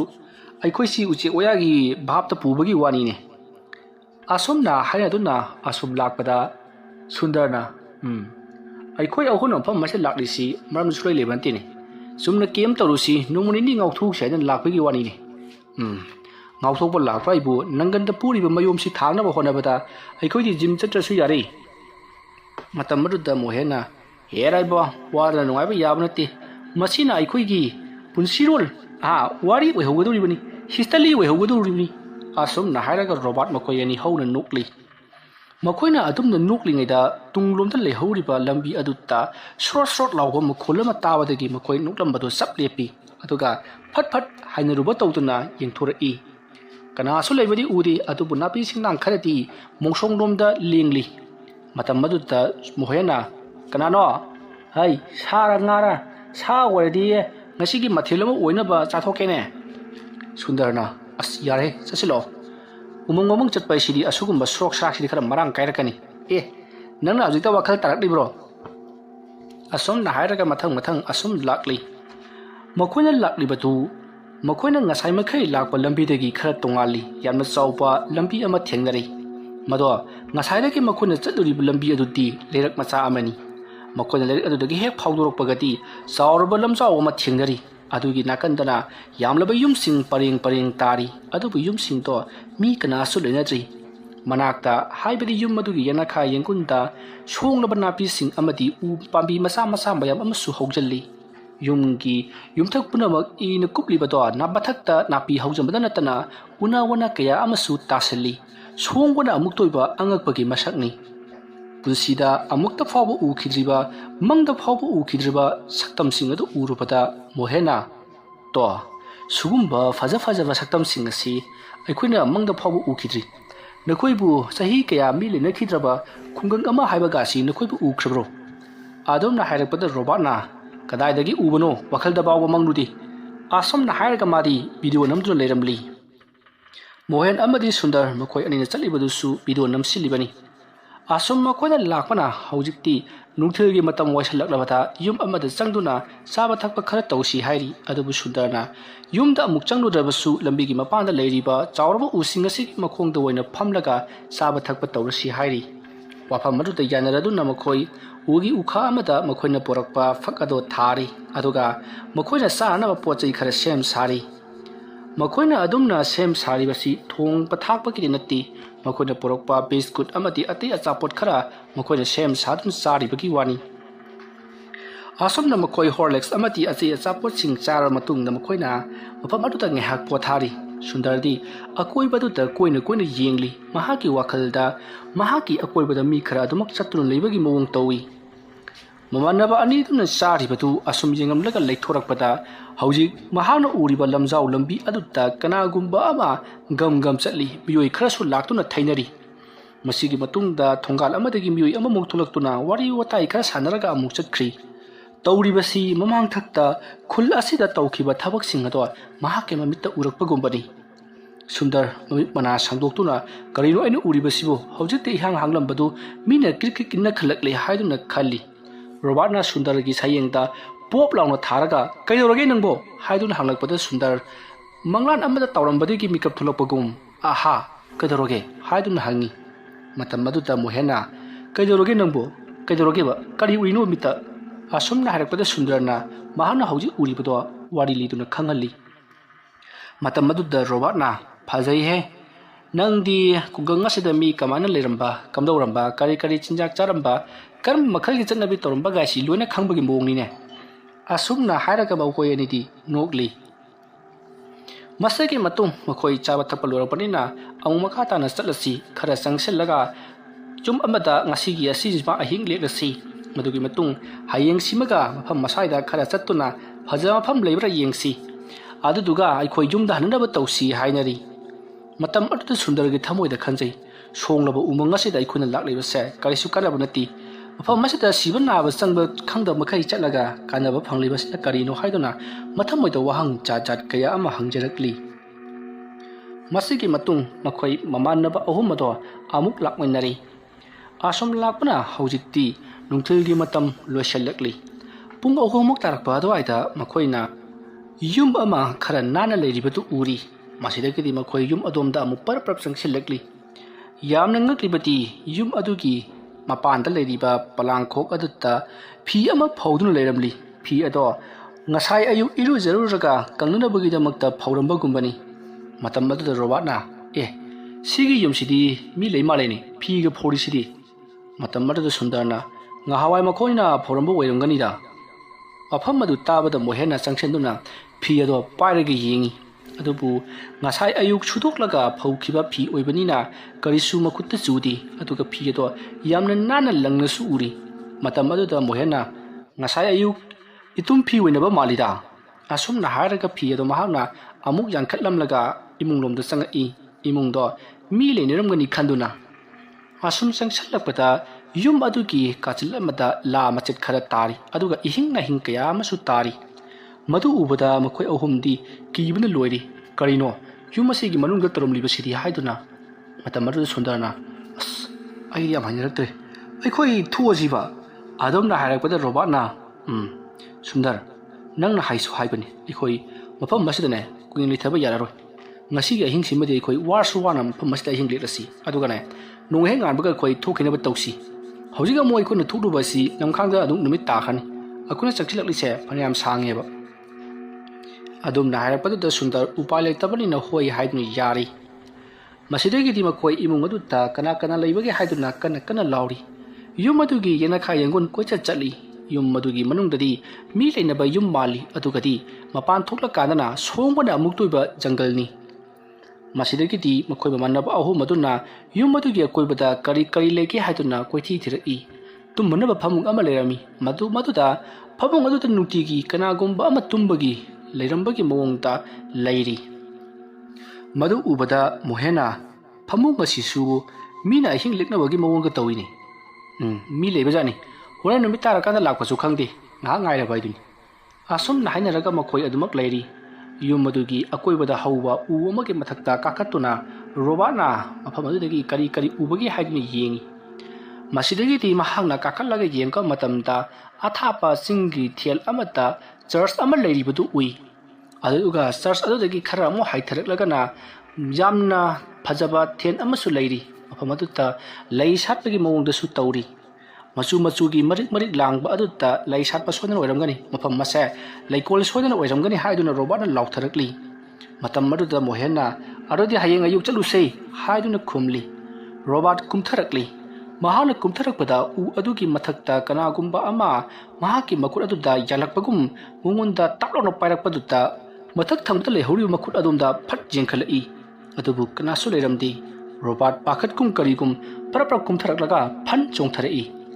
ꯃꯍꯥꯛꯅ ꯐꯜ ꯂꯥꯎꯅ ꯆꯣꯡꯊꯔꯛꯄꯒ ꯃꯈꯣꯟ ꯆꯞ ꯆꯥꯅꯅ ꯀꯅꯥꯒꯨꯝꯕ ꯑꯃꯁꯨ ꯗꯝ ꯂꯥꯎꯅ ꯆꯣꯡꯊꯔꯛꯏ Robert ꯑꯀꯣꯏꯕꯗꯨꯗ ꯀꯣꯏꯌꯦꯡ ꯌꯦꯡꯉꯤ ꯃꯁꯤꯗꯒꯤꯗꯤ ꯃꯣꯍꯦꯟ ꯑꯃꯗꯤ ꯁꯨꯟꯗꯔꯒꯤ ꯃꯅꯥꯛꯇ ꯆꯪꯁꯤꯜꯂꯛꯂꯤ ꯃꯇꯝ ꯑꯗꯨꯗ ꯔꯣꯕꯥꯔꯠꯅ ꯁꯤꯒꯤ ꯄꯥꯝꯕꯤꯁꯤꯕꯨ ꯀꯔꯤ ꯄꯥꯝꯕꯤꯅꯣ ꯈꯪꯗꯦꯅꯦ ꯑꯩꯅ ꯀꯨꯝꯊꯔꯛꯄꯗ ꯈꯨꯠꯇꯒꯁꯨ ꯌꯥꯜꯂꯛꯂꯤ ꯆꯣꯡꯊꯕ ꯀꯥꯟꯗꯁꯨ ꯑꯩꯒ ꯆꯞ ꯃꯥꯟꯅꯅ ꯆꯣꯡꯊꯕꯒꯤ ꯈꯣꯟꯖꯦꯜ ꯑꯃ ꯇꯥꯏ ꯁ꯭ꯋꯥꯏꯁꯤꯕꯨ ꯀꯔꯤꯒ ꯂꯩꯕꯖꯥꯠꯅꯣ ꯑꯁꯣꯝꯅ ꯍꯥꯏꯅꯔꯗꯨꯅ ꯃꯈꯣꯏ ꯋꯥꯔꯤ ꯋꯥꯇꯥꯏ ꯁꯥꯟꯅꯗꯨꯅ ꯂꯩꯔꯤꯉꯩ ꯍꯧꯖꯤꯛꯇꯤ ꯅꯨꯃꯤꯠ ꯇꯥꯁꯜꯂꯛꯂꯤ ꯅꯨꯃꯤꯠ ꯇꯥꯁꯜꯂꯛꯄ ꯑꯗꯨꯗ ꯃꯐꯝ ꯑꯗꯨꯋꯥꯏꯗ ꯀꯔꯤꯅꯣ ꯈꯪꯗꯕ ꯁꯥ ꯈꯔꯅ ꯈꯣꯡꯕꯒꯤ ꯃꯈꯣꯜ ꯇꯥꯔꯤ ꯑꯔꯥꯞꯄꯗꯒꯤ ꯍꯧꯔꯕ ꯃꯁꯛ ꯃꯃꯤꯡ ꯈꯪꯗꯕ ꯁꯥꯁꯤꯡꯅ ꯈꯦꯠꯅ ꯂꯥꯎꯅ ꯈꯣꯡꯕ ꯑꯃꯗꯤ ꯀꯗ꯭ꯔꯥꯛ ꯀꯗ꯭ꯔꯥꯛ ꯂꯥꯎꯅ ꯅꯣꯡꯃꯩ ꯀꯥꯞꯄꯒꯤ ꯃꯑꯣꯡꯗ ꯈꯣꯡꯕꯁꯨ ꯌꯥꯎꯔꯤ ꯑꯉꯥꯡ ꯀꯞꯄꯒꯤ ꯃꯑꯣꯡꯗ ꯈꯣꯡꯕꯁꯨ ꯌꯥꯎꯔꯤ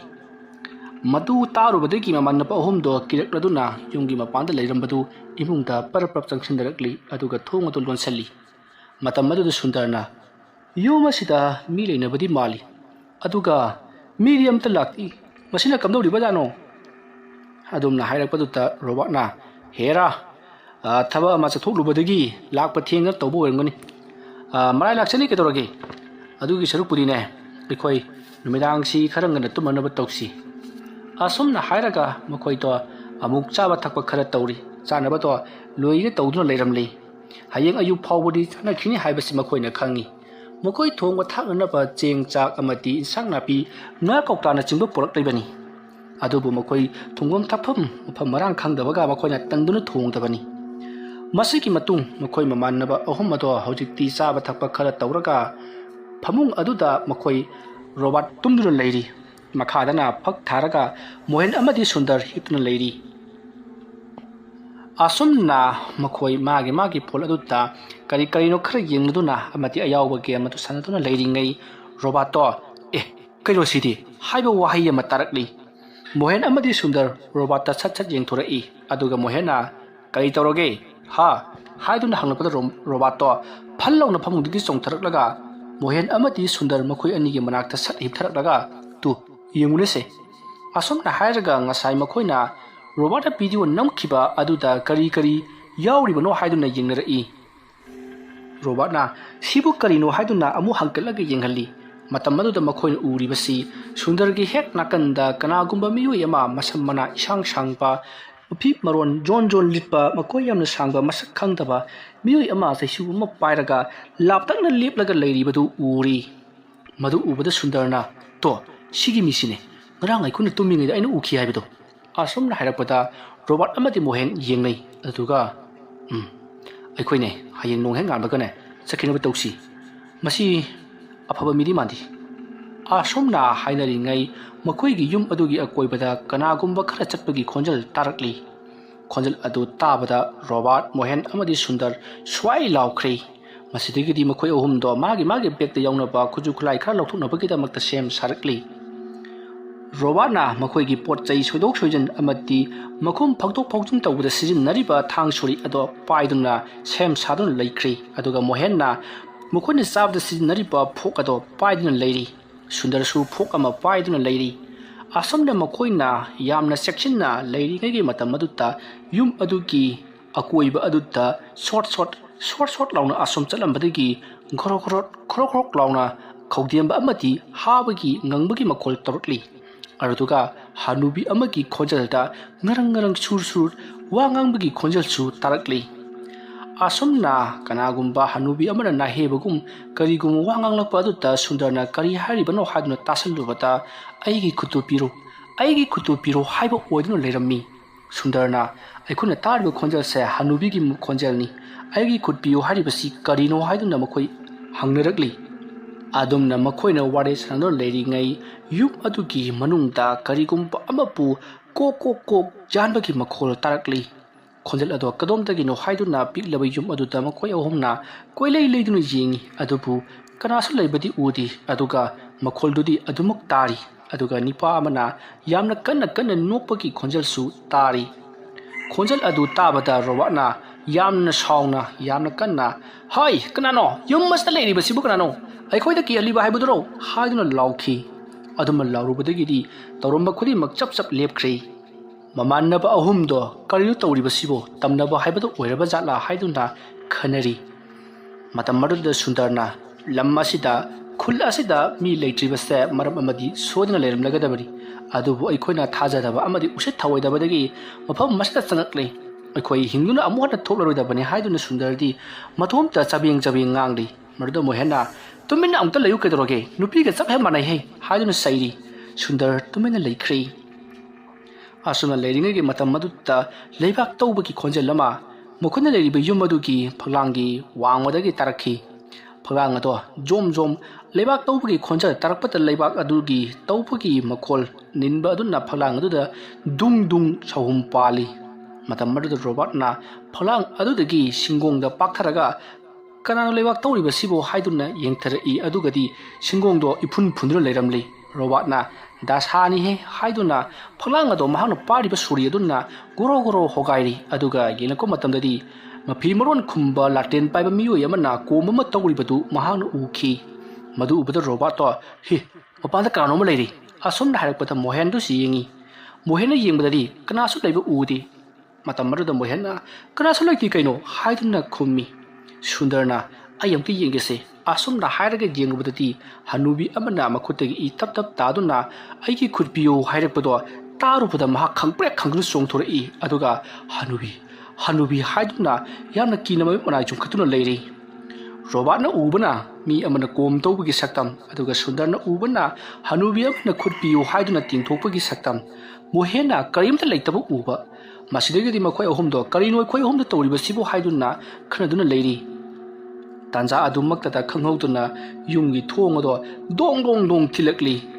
ꯀꯤꯊꯤꯛ ꯀꯤꯔꯨꯝ ꯇꯧꯅ ꯂꯩꯔꯤꯉꯩ ꯃꯈꯣꯏ ꯑꯍꯨꯝꯗꯨ ꯈꯪꯗꯨꯅ ꯆꯣꯡꯈꯠꯂꯒ ꯐꯛ ꯑꯗꯣꯝꯗ ꯇꯥꯁꯤꯟꯗꯨꯅ ꯍꯦꯛ ꯀꯅꯥꯅꯣ ꯍꯥꯏꯗꯨꯅ ꯂꯥꯎꯈꯤ ꯑꯗꯨꯃ ꯂꯥꯎꯔꯤꯉꯩ ꯊꯣꯡ ꯑꯗꯣ ꯒꯝ ꯊꯤꯜꯂꯝꯕꯗꯒꯤ ꯍꯥꯡꯇꯣꯔꯛꯈꯤ ꯀꯟꯕ ꯁꯥꯐꯨ ꯑꯃꯒ ꯂꯣꯏꯅꯅ ꯃꯇꯧ ꯑꯁꯨꯝꯅ ꯊꯣꯡ ꯑꯗꯨꯅ ꯍꯥꯡꯇꯣꯔꯛꯄ ꯑꯗꯨꯗ ꯔꯣꯕꯥꯔꯠ ꯃꯣꯍꯦꯟ ꯑꯃꯗꯤ ꯁꯨꯟꯗꯔ ꯃꯈꯣꯏ ꯑꯍꯨꯝꯗꯣ ꯁꯠ ꯌꯦꯡꯊꯣꯔꯛꯂꯤ ꯃꯈꯣꯏꯅ ꯌꯦꯡꯊꯣꯔꯛꯄꯗꯗꯤ ꯃꯐꯤ ꯃꯔꯣꯟ ꯖꯣꯟ ꯁꯦꯠꯄ ꯃꯁꯝ ꯃꯅꯥ ꯏꯐꯥ ꯐꯥꯕ ꯃꯀꯣꯏ ꯃꯔꯥꯡꯅ ꯖꯨꯝ ꯁꯥꯡꯂꯕ ꯀꯔꯤꯅꯣ ꯈꯪꯗꯕ ꯃꯤ ꯑꯃ ꯂꯦꯞꯂꯒ ꯂꯩꯔꯝꯃꯤ ꯃꯈꯨꯠꯇ ꯌꯣꯄꯥꯛ ꯑꯃꯁꯨ ꯄꯥꯏꯔꯤ ꯃꯗꯨ ꯎꯕꯗ ꯃꯈꯣꯏ ꯑꯍꯨꯝꯗꯤ ꯌꯥꯝꯅ ꯀꯟꯅ ꯂꯥꯎꯔꯒ ꯀꯥꯆꯤꯜ ꯑꯃꯗ ꯆꯦꯟꯁꯤꯟꯗꯨꯅ ꯂꯩꯔꯤ ꯅꯨꯄꯥꯗꯣ ꯊꯣꯡ ꯑꯗꯨꯒꯤ ꯃꯅꯨꯡꯗ ꯁꯠ ꯆꯪꯁꯤꯜꯂꯛꯏ ꯑꯗꯨꯒ ꯊꯣꯡ ꯑꯗꯣ ꯈꯣꯡꯂꯩ ꯊꯨꯅ ꯒꯝ ꯂꯣꯟꯁꯤꯟꯈꯤꯗꯨꯅ ꯆꯩꯉꯥꯛ ꯑꯃꯅ ꯀ꯭ꯔꯣꯛ ꯉꯥꯛꯁꯤꯟꯈꯤ ꯆꯩꯉꯥꯛ ꯑꯗꯨꯅ ꯑꯁꯨꯝꯅ ꯉꯥꯛꯁꯤꯟꯈꯤꯕꯒ ꯊꯣꯡ ꯑꯗꯨ ꯗꯣꯡ ꯊꯤꯟꯗꯨꯅ ꯊꯣꯡ ꯍꯥꯡꯉꯣ ꯍꯥꯏꯗꯨꯅ ꯑꯍꯜ ꯍꯅꯨꯕꯤ ꯑꯃꯒꯤ ꯈꯣꯟꯖꯦꯜꯗ ꯃꯉꯩ ꯅꯤꯛꯇꯨꯅ ꯀꯧꯔꯛꯈꯤ ꯑꯗꯨꯒ ꯅꯪꯅ ꯉꯁꯤ ꯐꯥꯎꯕ ꯑꯩꯒꯤ ꯈꯨꯠ ꯄꯤꯗ꯭ꯔꯤꯕ ꯀꯔꯤꯒꯤꯅꯣ ꯍꯥꯏꯗꯨꯅꯁꯨ ꯆꯩꯔꯤ ꯃꯇꯝ ꯑꯗꯨꯗ ꯅꯤꯄꯥ ꯑꯗꯨꯅ ꯍꯥꯏ ꯅꯪꯒꯤ ꯈꯨꯠꯇꯨ ꯑꯩꯅ ꯂꯧꯕ꯭ꯔꯥ ꯆꯠꯂꯣ हायुना तानखी हनुबी अदो खंगनी नंग हायरम लगा चटख्री तौरीबा असे रोबर्ट मोहन अमदि सुंदर मखोय अहुम दिंगकपदा थेंगली Mangla ताइबंगला हाइबा मखै खंगदबदुना Tumin तासनदुन लैबनी ngahakdang di punglang langlam bado unwai mukchikri pungchik chiklaba mafam madubu thugaiduna nipa aduna hairi oi nakhoi di mafam masida kaidowa lakpano asum na hairakpada mohena sir aikoi mafam masida ai hing lethuna kem to wot laksabani nong hek nganbaga nakhoi hanki kadabani natrabadi nakhoi mafam masida sodan sigani ko Hoi sir, ado haujikidu bukanano. Haujikidu atei kana asunati. Asum na hairaga busen parap sangsilaga phamung aduta phamthai aduga makhong adu janthaduna makoi leiriba ahum aduta yengduna hairai. Haujik laplam libadu ai khoigi abokni. Mahaki asibagi thorumda asoiba khara leikibadagi thodok ase tholuklibani. ngasi phawda mahakpu laitainana bagidamukta miyoi kaya na honakri adubu kariya mata upai raikiri asomna hairakpada robert mohen amadi sundarna ado sir kamane tawkibajanu kariginu mana asuma laklaga hek ki helibasina mahaki apambasi karino ai wari ado lirakke ta ngasi dagina chahi kaya gi mamangni aina angang pisak origege matamda थोखिबनी आइखोइगी इबोकसे खुलगी खुलाकपी ओइना लेरंबनी महाकना खुल असदा लेरकपा थौदो वाथो खुदिमक महाकना इलाइ लाइना लोइनमक संताइ तोरमदुना मयामसे इंगना चिकना पालहलमलिबनी अदुबु मतमना सुमपरकपना ओमोर ओइब मिदि लेतबनिना महाकसु ताइबंग पान थादोकनबगी मतम अदु lucky महाकना ताइबंग पान थादोकख्रबदा खुलगी मियाम पुनमक यामन नुंगाइना खिदे खुल अदिसदा यामना ममिंग चटपा कुदा अमा Laramie ममिंगना Jamieson कवी असमना हायरगा रोबर्ट मोहन अमदि सुंदर मखोय अहुमदा बुसेनना वारीदो लिबा हरकली नुमितु नोंग यामना कतना ताबा नुमित अमनी जेमसन महाकी महौसा थबक अदु पांगथोकनबगिदमक्ता महाकना हानना थौरांग तौदुना लैख्रबा nganugi farm amadagi mahak nganu huranba chatli जेमसनना नोंगा थिली ताबने मी पुनमा लोइनमक जुमद तुम लेनरमगनी तान चट चाबा हाइबदो वरे ngасidi aina phaiba bora asima pik thana pharke khangani mana gamlibabu aina nganu amatang sajagi haibada mahana yaraktaba aduga mahanasu aibu gunda aphawa huran bahadnasu mayamama aduda chaikhibani aina magi thamukta towi khibasingdu kawbu saradana mahaki nganu gi machinjak thiba chatpadu aisu yaukribani khut phawbu sokribani aduga mana nganu aduna chawraba matamdana ayu masak khangdaba khangidana ma huran gi khangani asumna Jameson परप लापना हौजिक्ति nganu mayam ama loiriba mafam matu joksallaklabada Jameson मिरक नरक जेंगुना तमना चंगसिल्लकली asumna mahana चंगसिल्लकपद nganu singdo gaga langba horkli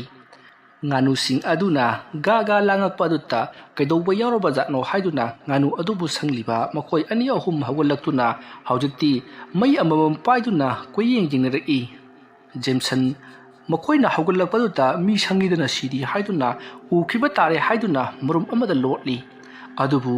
Mahanga लोटलिबदो मियोइ अमन उखिबदगी हुरान बलेरे हाइदुना मकोइगी असाबी खुलाई अममम पाइदुना चेंसलई Jamieson सिबा तारे हाइदुना महाक्सु खुदुक थादुना assume चेलकली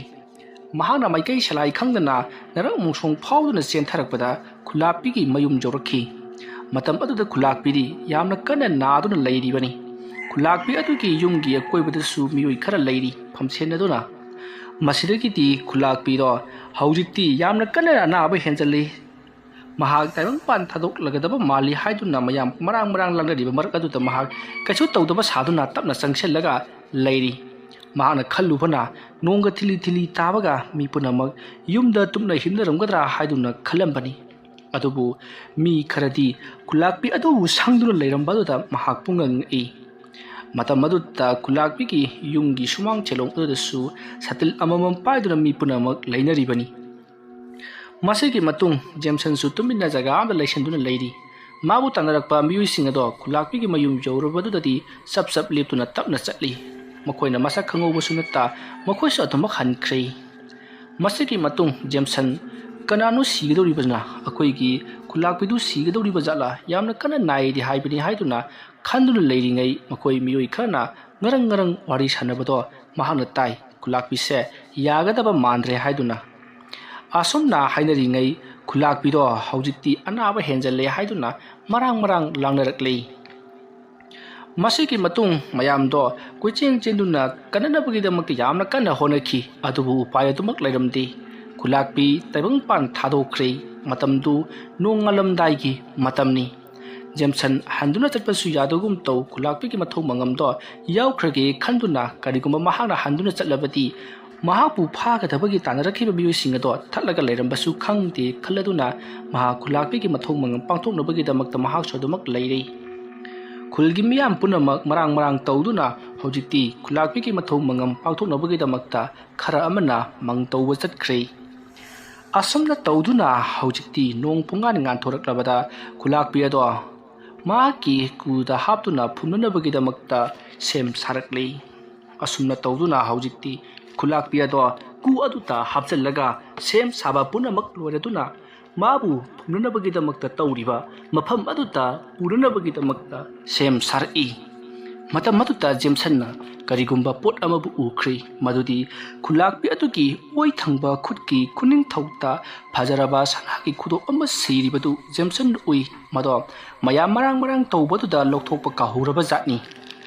mado Jameson nadi ukri mahakti khudo adu urubada pambada masadi loire mirak narak dingnaga lokthok sira haduna khalli adubu miyam amana kirit inaribani Jameson khudo ado tasingnamak lokthokibra natragana ku aduda adumak yaukibra haibadu khangnabagi damakta ku thangbodo mahaksu yauki lakpi adugi kuning thaude yauriba khudo ado yauna ku aduda tuma hapjalli aduduga makhum khumjunduna puduna lakhi matam aduta Jamesonna kulakpi adugi kuning thauda khudop yaukre haibase mahakta sengnamamit mangna uhaurabani asum thangduna porakpana mahapu phunggadori pampham mata yoroklabada laison tinson kaya tawduna haujikti mahakpu leinungda phumjinduna leiron chankre Jamesonna khalli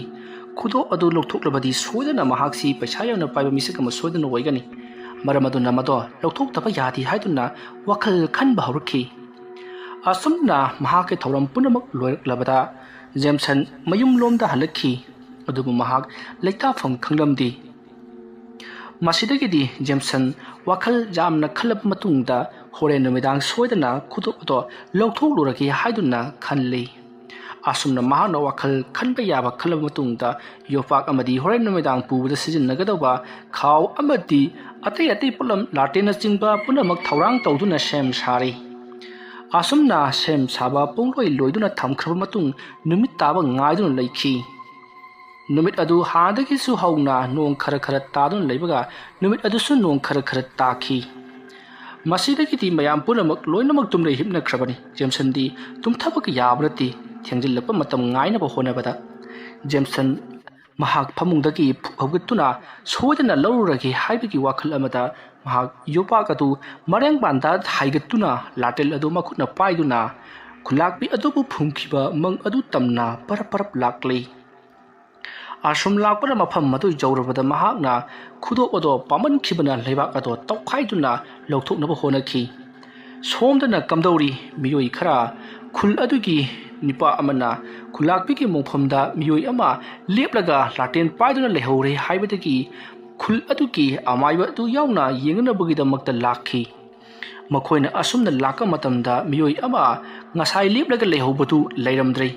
adugi mahutta miyoi ahum leplaga leiramkhi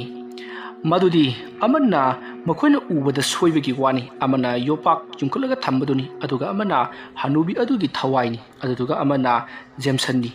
asumna ahum leplamba amadi amana mukmang amamangda amuk phaugat tawduna swai manglaga koichong chongduna phaugatpa amadi nong kanna khaglakpa adutta pakhatladuna makhoi singdo hau thaduna chenkhibani मखोइने हेक चेनखिबगा मखोइने चेनखिबदुदि नोंगालगा थौरम पांथोक्रसि होजिक नुमिदांगदि ngamloroi haiduna चेनखिबनि सोमदना जेमसनना हाउगलक्तुना चेलकपददि ngasai mahakna ukhiba latin paiba singdu leiramdabatuta laini khanduna mahak hena hena kiruna mahakna kaktuna poroktiba khutmakakado mayum yongna porakhibani asumna matam adu haukrabada mathangi nongalakli nongalaklabada khulgi miyam laktuna hanubi adugi haibadi khulakpe adugi mongphamda laktuna kari kari tawbuno haiduna yengli matam aduda mongpham adu hogai ramba amati yot laten amati phina chingmak mayam ama leirambaduta mafam masita leiramba khulakpe adugi thawai ado mafam masibu phugai duna hogai raga chenkhre haiduna mayam ado hainakhi masidagidi amaiba aduna mathau mangam khara pangtholabu matung laison tinson khara tawraga haujikti amukhanna leiron chansinki ku ado haigatuna kari kari walibano haibati makhoina yengsiludrei makhoisu tawribamo aduta yamna ki khiba haibaduni aduga laten amadi yopak adusu loinamak phumjinki asumna thodok asi thokraba matungda Jameson khudobado lokthuknabagidamagta khulakpi adugi makhutki kuning thowadubu amuk kakhthatuna khudobado lokthokhi masigi matungda khut khusa makak amati mahaki kuning thawado pulap mahana phi amra yomsanduna makoigi yumgi jaga amada phumjinkhri mado khangnaraknabadi mahangna tawkiba thabak aduna khulasi awaba taraklagani haiduna mahaku jairak pi khigatra kibadagi asumna thabak punamak loiraklaba matunda khudobado mahakna atopa miyoisingda yonthoknabagidamaka tawki adubu khudobado yonbada sitpadi laradana khudobado hek ubaga khulakpigi khudobni haibasi apikpa angang phawba khanglakhi masidagidi Jameson khudobado mahakna kaithokpa ngamlamdi masidagidi mahakna soharda chattuna madubu kaithoknubagidamakta mahakna thorang tawrakhi maramdi Jameson na nongma angang nupa macha ama nektuna khudop adu kaihannabagidamakta sigi khudopse nahak amukta kaibiru haiduna hairubada angang aduna siri abu khulakpigi khudopni masiri mahanga nungtigi sibaduni hairakhi matam masida Jameson na hai manabani yaya sanjaruro asomna hairaga thadokhi angang nina aduma kaukibagi wani matam madu Jameson na khangki angang phawbuna khanglibani na ahanadi matau karamna khangloi khulakpigi mang tawramba adu khudopasigi tawbani haibado he khangkhibada mahak khullasida mahakpu thawri yanduna hatkadawribani masigi khallubada mahaki duna saharda chatnabagidamagta thawrang tawrakhi asumna numit adumasu haukhri numit adugi numidangni laikai khul aduta angakpa thawdok kaya thokpa haurakli laikai khul adugi mongpham oriba mayam phumliba mafam adomdagi kanaguma nupi amana tengthana oina launa khongna kappagi khonjalsing anakpata leiba yumsingna taba haurakhi adumna tarakpaduta mayam jamna kinakhi atuga amam mathengda lakpa misingna hanubi amana khutpiyu haiduna tungdagi saisu suduna tanarakpagi makhoisu hau thaduna chelakhibagi wari kaya mathang linerakhi maram masidagi khulgi khunja punama yumdagi mapal thokpa ngamnakhidrei masidagi di Jameson saharda yamna thuna chattapa yadi khaladuna mahakna nong hek nganbaga chatnanabagi damakta thawrang kaya tawduna numit kharni leiraga mahakna sem sakhi asumna mahakna sem saramatungda mahakna numidang aduma lelaga ayuk anganbada saharda chatlage haiduna thawrang punamak loiduna nonganba ngaiduna leikhi tanja adumakada mahaki yumgi maning thongda kanagumba machanglakkhibagi mongda ki launa hangdokhibagi haibadi thong hangkhibagi khonjel ama tai khonjel adu tabada Jameson na kanano ni migi jumna changlibasibo huran mo wara bajala asumna khalaga Jameson tuminna lumlaga leiri matam maduta mi ama tapna sangai mi ado phimu setli mamli ba laten ge mangal aduna kanano haibadi khangba ngamlamdi Jameson na laten ado kharang ngana na balli khitkhi adubu hana leikhiba mamli tobo mangal adu dagi heno ngan khidi Jameson na kanano haidro latel adu thangkatlaga yenglubadadi mahakna makhut kakhiba khulakpi hanubido mamit ilaw lawna mangonda bumitto khana yengdun leiramli madu ubada Jameson khangprek khangduna tung handuna tubata laten adu suyang tuki laten adu dagi maido bang lawna chataktuna haujikti mafam ado maina chakle ꯃꯁꯤꯗꯒꯤꯗꯤ ꯖꯦꯝꯁꯟꯅ ꯑꯀꯣꯏꯕꯗꯨꯗ ꯀꯣꯏꯂꯩ ꯂꯩꯗꯨꯅ ꯌꯦꯡꯂꯛꯄꯗ ꯃꯍꯥꯛꯅ ꯊꯛꯅꯅꯕꯒꯤ ꯊꯝꯂꯤꯕ ꯇꯨꯝꯕꯥ ꯑꯗꯨꯗ ꯌꯥꯎꯔꯤꯕ ꯏꯁꯤꯡ ꯑꯗꯣ ꯃꯍꯥꯛꯅ ꯎꯔꯛꯄꯗꯒꯤ ꯃꯗꯨꯕꯨ ꯇꯥꯞ ꯂꯥꯎꯅ ꯂꯧꯔꯒ ꯊꯨꯒꯥꯏꯈꯤ ꯃꯁꯤꯗꯒꯤꯗꯤ ꯎꯆꯤꯟ ꯅꯥꯆꯤꯟꯅ ꯃꯩ ꯆꯥꯛꯂꯤꯕꯗꯣ ꯀꯟꯗꯤ ꯀꯜꯍꯧꯈꯤ ꯑꯗꯨꯕꯨ ꯃꯍꯥꯛꯅ ꯁꯍꯔ ꯆꯠꯄꯗ ꯁꯤꯖꯤꯟꯅꯒꯦ ꯊꯝꯕ ꯐꯨꯔꯤꯠ ꯐꯤꯔꯣꯟ ꯑꯃꯗꯤ ꯃꯍꯥꯛꯀꯤ ꯃꯐꯤ ꯌꯧꯅ ꯃꯩꯅ ꯆꯥꯛꯊꯦꯛꯈꯤ ꯑꯁꯨꯝꯅ ꯌꯨꯝ ꯑꯗꯨꯗ ꯃꯩꯍꯧ ꯂꯥꯡꯄꯣꯛ ꯊꯣꯛꯈꯤꯕꯒꯤ ꯃꯅꯝ ꯑꯗꯨ ꯇꯥꯕꯗ ꯊꯪꯅꯕꯗ ꯂꯩꯔꯤꯕ ꯑꯅꯛꯄꯗ ꯂꯩꯔꯤꯕ ꯌꯨꯝꯁꯤꯡ ꯀꯩꯗꯧꯅꯕ ꯌꯥꯎꯔꯕꯖꯥꯠꯅꯣ ꯌꯨꯝ ꯃꯩ ꯆꯥꯛꯄꯖꯥꯠꯂꯥ ꯍꯥꯏꯗꯨꯅ ꯃꯊꯪ ꯌꯦꯡꯅꯔꯛꯄꯗ ꯍꯧꯖꯤꯛ ꯖꯦꯝꯁꯟꯒꯤ ꯌꯨꯝ ꯑꯗꯨꯗꯒꯤ ꯃꯩꯈꯨ ꯀꯥꯔꯤꯕ ꯑꯃꯗꯤ ꯃꯅꯝ ꯂꯥꯛꯂꯤꯕꯗꯨ ꯈꯪꯕꯗꯒꯤ ꯃꯈꯣꯏ ꯃꯤꯑꯣꯏ ꯈꯔ ꯖꯦꯝꯁꯟꯒꯤ ꯃꯌꯨꯝꯗ ꯂꯥꯛꯈꯤ ꯃꯁꯤꯗꯒꯤꯗꯤ ꯖꯦꯝꯁꯟꯁꯨ ꯊꯣꯡ ꯑꯗꯨ ꯍꯥꯡꯇꯣꯛꯇꯨꯅ ꯃꯌꯥꯝꯕꯨ ꯀꯧꯁꯤꯟꯈꯤ ꯑꯗꯨꯒ ꯊꯣꯛꯂꯤꯕ ꯊꯧꯗꯣꯛ ꯑꯗꯨꯒꯤ ꯃꯇꯥꯡꯗ ꯇꯝꯈꯤ ꯃꯁꯤꯗꯒꯤꯗꯤ ꯃꯌꯥꯝꯗꯣ ꯍꯦꯟꯅ ꯀꯤꯅꯕ ꯍꯥꯏꯕꯗꯨ ꯑꯣꯏꯔꯛꯈꯤ ꯃꯤ ꯑꯃꯕꯨ ꯂꯨꯈ꯭ꯔꯥꯕꯤ ꯑꯗꯨꯒꯤ ꯊꯋꯥꯏ ꯃꯤꯔꯦꯜ ꯂꯥꯛꯇꯨꯅ ꯃꯩ ꯊꯥꯗꯨꯅ ꯍꯥꯠꯅꯅꯕꯒꯤ ꯇꯧꯔꯝꯂꯦ ꯍꯥꯏꯕꯁꯤꯗ ꯑꯃꯨꯛꯇꯣꯏꯕ ꯈꯨꯟ ꯃꯤꯌꯥꯝ ꯄꯨꯝꯅꯃꯛ ꯀꯤꯅꯕꯅ ꯂꯣꯏꯈ꯭ꯔꯦ ꯃꯁꯤꯒꯤ ꯃꯇꯨꯡ ꯍꯧꯖꯤꯛꯇꯤ ꯀꯔꯤ ꯇꯧꯁꯤꯒꯦ ꯍꯥꯏꯗꯨꯅ ꯈꯨꯜ ꯃꯤꯌꯥꯝ ꯄꯨꯝꯅꯃꯛ ꯋꯥ ꯇꯥꯟꯅꯕ ꯍꯧꯔꯛꯈꯤ ꯃꯊꯪꯒꯤ ꯑꯌꯨꯛꯇ ꯖꯦꯝꯁꯟ ꯃꯍꯥꯛꯅ ꯁꯍꯔꯗ ꯆꯠꯀꯦ ꯇꯧꯔꯝꯕꯗꯨ ꯆꯠꯄ ꯌꯥꯗ꯭ꯔꯦ ꯃꯍꯥꯛꯀꯤ ꯌꯨꯝ ꯑꯗꯣ ꯍꯧꯖꯤꯛꯇꯤ ꯃꯩꯅ ꯈꯔ ꯆꯥꯛꯈꯤꯕ ꯑꯃꯗꯤ ꯃꯍꯥꯛꯀꯤ ꯐꯤꯔꯤꯠ ꯐꯤꯔꯣꯟ ꯄꯨꯝꯅꯃꯛ ꯃꯩꯅ ꯂꯣꯏꯅꯃꯛ ꯆꯥꯛꯈꯤꯕ ꯑꯗꯨꯅ ꯃꯍꯥꯛ ꯁꯍꯔꯗ ꯆꯠꯅꯅꯕꯒꯤ ꯊꯧꯔꯥꯡ ꯇꯧꯔꯝꯕꯗꯨ ꯌꯥꯗ꯭ꯔꯦ ꯊꯪꯅꯕꯗ ꯂꯩꯕ ꯂꯩꯀꯥꯏꯒꯤ ꯃꯤꯑꯣꯏꯁꯤꯡꯅ ꯃꯍꯥꯛꯀꯤ ꯁꯦꯠꯅ ꯆꯥꯅꯅꯕ ꯐꯤꯔꯣꯟ ꯈꯔꯗꯤ ꯄꯤꯕꯤꯈꯤ ꯌꯨꯝ ꯑꯗꯣ ꯊꯣꯏꯗꯣꯛ ꯍꯦꯟꯗꯣꯛꯅ ꯃꯩꯅ ꯆꯥꯛꯄ ꯅꯠꯇꯦ ꯑꯗꯨꯒ ꯉꯛꯂꯤꯕꯗꯤ ꯃꯍꯥꯛꯀꯤ ꯁꯦꯠꯅ ꯏꯅꯅꯕ ꯐꯤꯔꯣꯟꯗꯤ ꯇꯨꯝꯅꯕ ꯆꯥꯛꯂꯝꯕ ꯑꯁꯤꯅꯤ ꯃꯌꯥꯝꯅ ꯈ꯭ꯋꯥꯏꯗꯒꯤ ꯀꯤꯔꯤꯕꯁꯤ ꯃꯁꯤꯗꯒꯤꯗꯤ ꯃꯌꯥꯝꯁꯤꯡ ꯑꯗꯨꯅ ꯇꯧꯔꯤꯕ ꯊꯣꯛꯂꯤꯕ ꯊꯧꯗꯣꯛꯁꯤꯡ ꯑꯁꯤ ꯐꯅꯅꯕꯒꯤꯗꯃꯛꯇ ꯀꯅꯥꯒꯨꯝꯕ ꯑꯃꯥꯏꯕ ꯑꯃꯕꯨ ꯀꯧꯁꯤ ꯍꯥꯏꯗꯨꯅ ꯑꯃꯥꯏꯕ ꯑꯃꯕꯨ ꯀꯧꯗꯨꯅ ꯌꯦꯡꯍꯟꯈꯤ ꯃꯇꯝ ꯑꯗꯨꯗ ꯑꯃꯥꯏꯕ ꯑꯗꯨꯅ ꯃꯌꯥꯝꯗ ꯑꯁꯨꯝꯅ ꯍꯥꯏꯔꯛꯈꯤ ꯈꯨꯜ ꯑꯁꯤꯒꯤ ꯈ꯭ꯋꯥꯏꯗꯒꯤ ꯃꯕꯨꯛ ꯐꯠꯇꯕ ꯇꯝꯅ ꯂꯩꯃꯥꯟꯕ ꯑꯃꯅ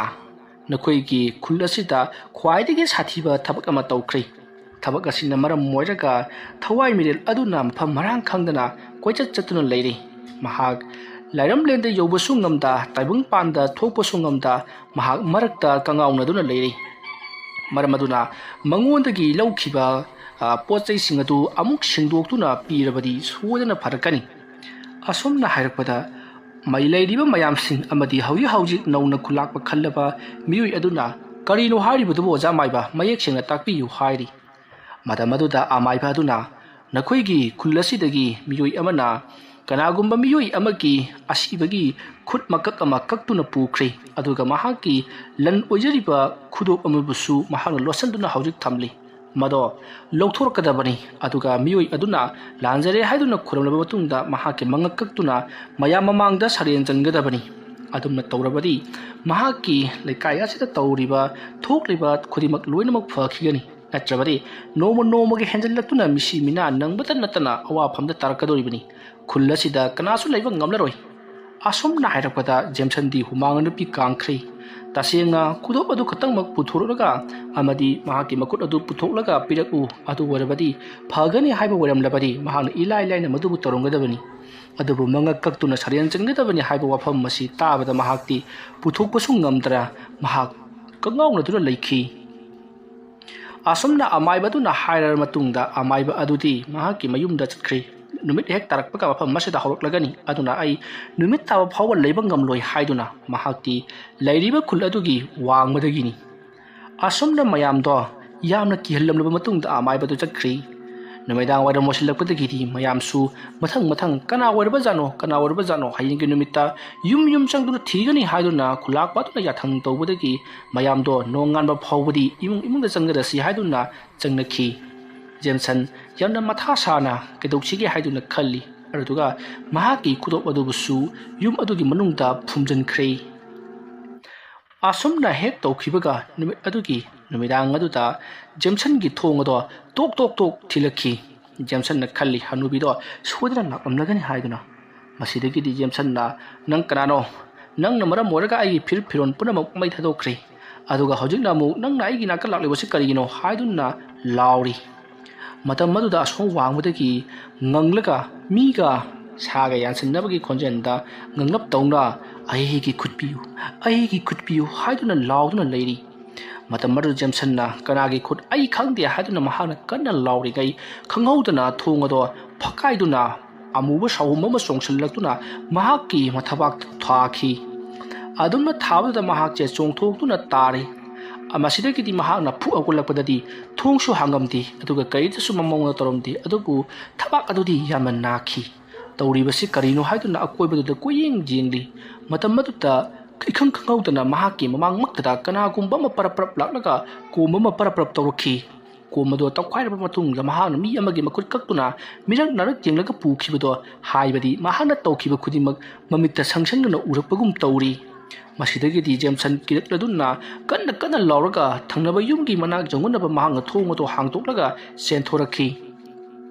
असुमना सेंथोरकपदा महाकी मखोंग अदुना करिगुंबा अमदा लौक्सिनबदगी उप्रांग तुसल्ली अदुगा तुंग हंदोक्तुना जेंगलुबददी हनुबी अदुगी थवाई मिरेल अदो लेप्तुना लेरमखी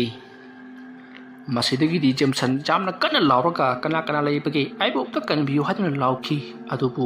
मांग लाउरिबदो कनासु तादे माके मखोंग अदु पाइरगा लेमाई अदुता सोरो सोरो लाक्तु सिंगली सिंगी सिंगमाई अदुता अमुक चिंखत अमुक चिंथा अमदी हनुबी अदुबु फुमखी मफम अदु तमना महाकु सोरो सोरो लाक्तुना सिंगली जेमसन कना कना लेबगी आइबो उक्ता कनबियु हादुना लाउबदगी मयाम तरनरगलदुना चेथोकनरखी मतम मतु जेमसनबु मसा मतोमता कनागुंबा मियोय अमना महाके मखोगदु पाइरगा सिंगलिबदु मयामना उखी सिंगलिबा मिसक अदुदी उखीदे अदुबु जेमसनदी सोरो सोरो लाक्तुना अदुमक सिंगली तिंखंग तेंगलांग नापी मरक अमती लेबाकी कल्लबा नुंग कंक्रीट सिंग लेबाक मरक अदुता सोरो सोरो लाक्तुना सिंगखिबना मरम मोरगा मसादो लोइनमक हुबारपता नत्तना उंजा पुनमक तुमखिदुना सारू फावरी हिंगना हिंगना मसा पुनमक योमली जेमसन हनुबी अदुबु फुमखिबा फमतो हेक जरुकपगा कनागुंबा अमना महाकु पाइ पाइदुना लंगबगी मोंगदा यामना कन्ना कन्ना लंगखी अदुगा मनाक अदवाइदा हौरिबा उपामिसिंग अदुदा थोमजिंदुना जेमसन हौजिक्ति ई ओदुना सिबा मचत खांगना सोर थबेत थबेत होंदुना उखोंग अमदा लेरी मयाम पुनमक चेंसलक्तुना येंगली मसिदगिदी मयामना जेमसनदा कमदोंग थोकलिबनो हाइदुना तमली मतम अदुता जेमसनना सोरोनोय पारिलोय कैनोमा हाइरखी मदुदी हनुबी अदुगी मखुट अमदी खुदोपतो आइना हुरानबनी आइगी जुमदा थनमबनी हाइदुना हाइरखी मदो लौरगा हनुबी अदुदा अमुक्ता पिबियु आई यामना वारी हाइरखी असोमना हाइरपदुदा मयामना कयुनना हाइरिबदुबो हाइदुना हाइरकपदा जेमसनना आइना हाइरिसे अमुक्ता तौबियु हाइदुना यामना वाना नासोनना हाइरखी अदु हरमलगा जेमसन अरोयो मिकुप तानखी मसिदगिदी खुलमियामना जेमसनगी मयुमदा चत्तुना थीबा याबा थीखी अदुबु फंगबा कौबदि लेति यामना ngaklibadi जेमसनगी युम अदुगी मनुंगदा हेक चंगलकपगा नमथिबा मनम नंबदा नतना मियोय खुदिमक्तो चंगलकनो हाइबगी मतागुम मखोंग लैथेकपा मखुट अदो मफम इखंग खंगना हेक्तमक सोकपा अमदी कनागुंबा अमना मख्वांगदा कोलगा लाक्तुना लंगथोरकपगी मवंगदा तौरकपदगी मखोय किनिरकदुना युम अदुदा चंगबंगमना खिरी अदुगा हांगोक्तुना थमलिबा थोंग अदु मसा मतोंगता गमगम लोनसनखी मसिगी मतुंगदा युम अदुगी अकोइबदो खंगहौदना यामना मनसलखी तौरि मवंग असिदा महाकी युमदा चंगलुबा मिखुनमक किनरकदुना परप्रप चेंथोकनरखी मतम अदो हौखिदुना मथंगी नोंग ngali आमाइबा अदु मु कौदुना येंखनबदती आमाइबादो होइमाइ अमत हाइरमदना नखोइ याम थुना खुल्लजि थदोकलगा चलहौरो थौजिक्ति थवायनी सुख्रे हाइरमलगा चेनखी आमाइबादुना अदुमना पाखतना चतखिबदुदगी मयामसु किनरकदुना खुन थदोकलगा चतनबा मी यावरकली अदुबु खरा अमति लैहौखी नुमित अदुगी नुमिदांगनी खुल अदुगी यामना चाउना फाटिबा खुलगी लंबी लमजाउ अदुता कनागुंबा अमना सोरो सोरो लाक्तुना सिंबगी अहौबा मखोल सिंग तारी अदुगा मी अमना यामना कन्ना कन्ना लाउबगी खोंजल ताखी मतौवा सुमना लाउ खोंबगी खोंजल अदु ताबदा खुलमियाम पुनमक्ति किनबदा लोइरबनी युमदगी मपान थोंगति थोनिंगमा थौदोक थोलसनु आइकोइसु खुदा थदोकलगा यामना थुना चलौरगदबनी हाइदुना मयामदो होजी होजी नुमिदांग असिदा सेम सानरी अदुमना तौरिंगेगी मतमदुदा खुलगी मियाम पुनमक होइ लाउगना लबी सुरुक्ता चेनबगी खोंजल तारकली मतमदुदा खुलगी मियोइ खरसु थुलक्तुनि येंगी मतमदुदा बुसेनसु कदौनबा यारोबा जानो हाइदुना महाक्सु थोरकली मतमदुदा खुंजासिंग अदो मकुत्ता मैनम अममम पाइदुना खुलदु थदोक्तुना मागी मागी थोपा चेनरिबदु बुसनगी मममपा अमदी बुसनसु उरी मधु उबदा करिरु तौरिबसिबो हाइदुना मखोइदी यामना ngaklibani मखोइगी पुनसिदा अमुदुगुंबा अमुक्तो फोबु उद्री अदुगा खुल लेकाई अदुदा तारिबा तमनरिबा सिंगदो मखोइदी करिबदा तारमदी करिमता खंगलमदी मतौवा Sumana khul ado mi kanamtada laikhidri ahing aduta loinamak chakhi khul aduta lehoriba haibabu bushan amadi mahaki mama mapani kanasu leitraba khul aduta makhoina nongalak yingbadati kanasu leitraba isik siklaba khul ama haibadu oiri lehoriba haibabu sar san amadi yenganu khara dumo ngairi masigi matung matam khara bushan amadi mahaki mama mapaga loinana khul aduda leiri makhoina adumna leirakpa hapta amuk surakpada numidang athiengba adutta kanagumba miyui amana yumgi yana khada short chakpagi makhol tari matam aduta bushangi mapana kanagumba miyui khulasita kanasu leitre haiba khangbadagi huranba lakliba zatla khaladuna parap thulaktuna yengri asomna parap thulaktuna yengluba matamdadi kanasu leiramdi karino ne haiduna wakhal khanduna leiringai tunglomda kanagumba ama tatkhibagi shauhum phanglakpada tungda sat laithorubada kanagumba hanubi ama leplaga leiramki adutuga ikhang khanghodana aigi khutpiyo asomna hairaga phallonga songchalakpada busengi mapado longkhrak tongna tui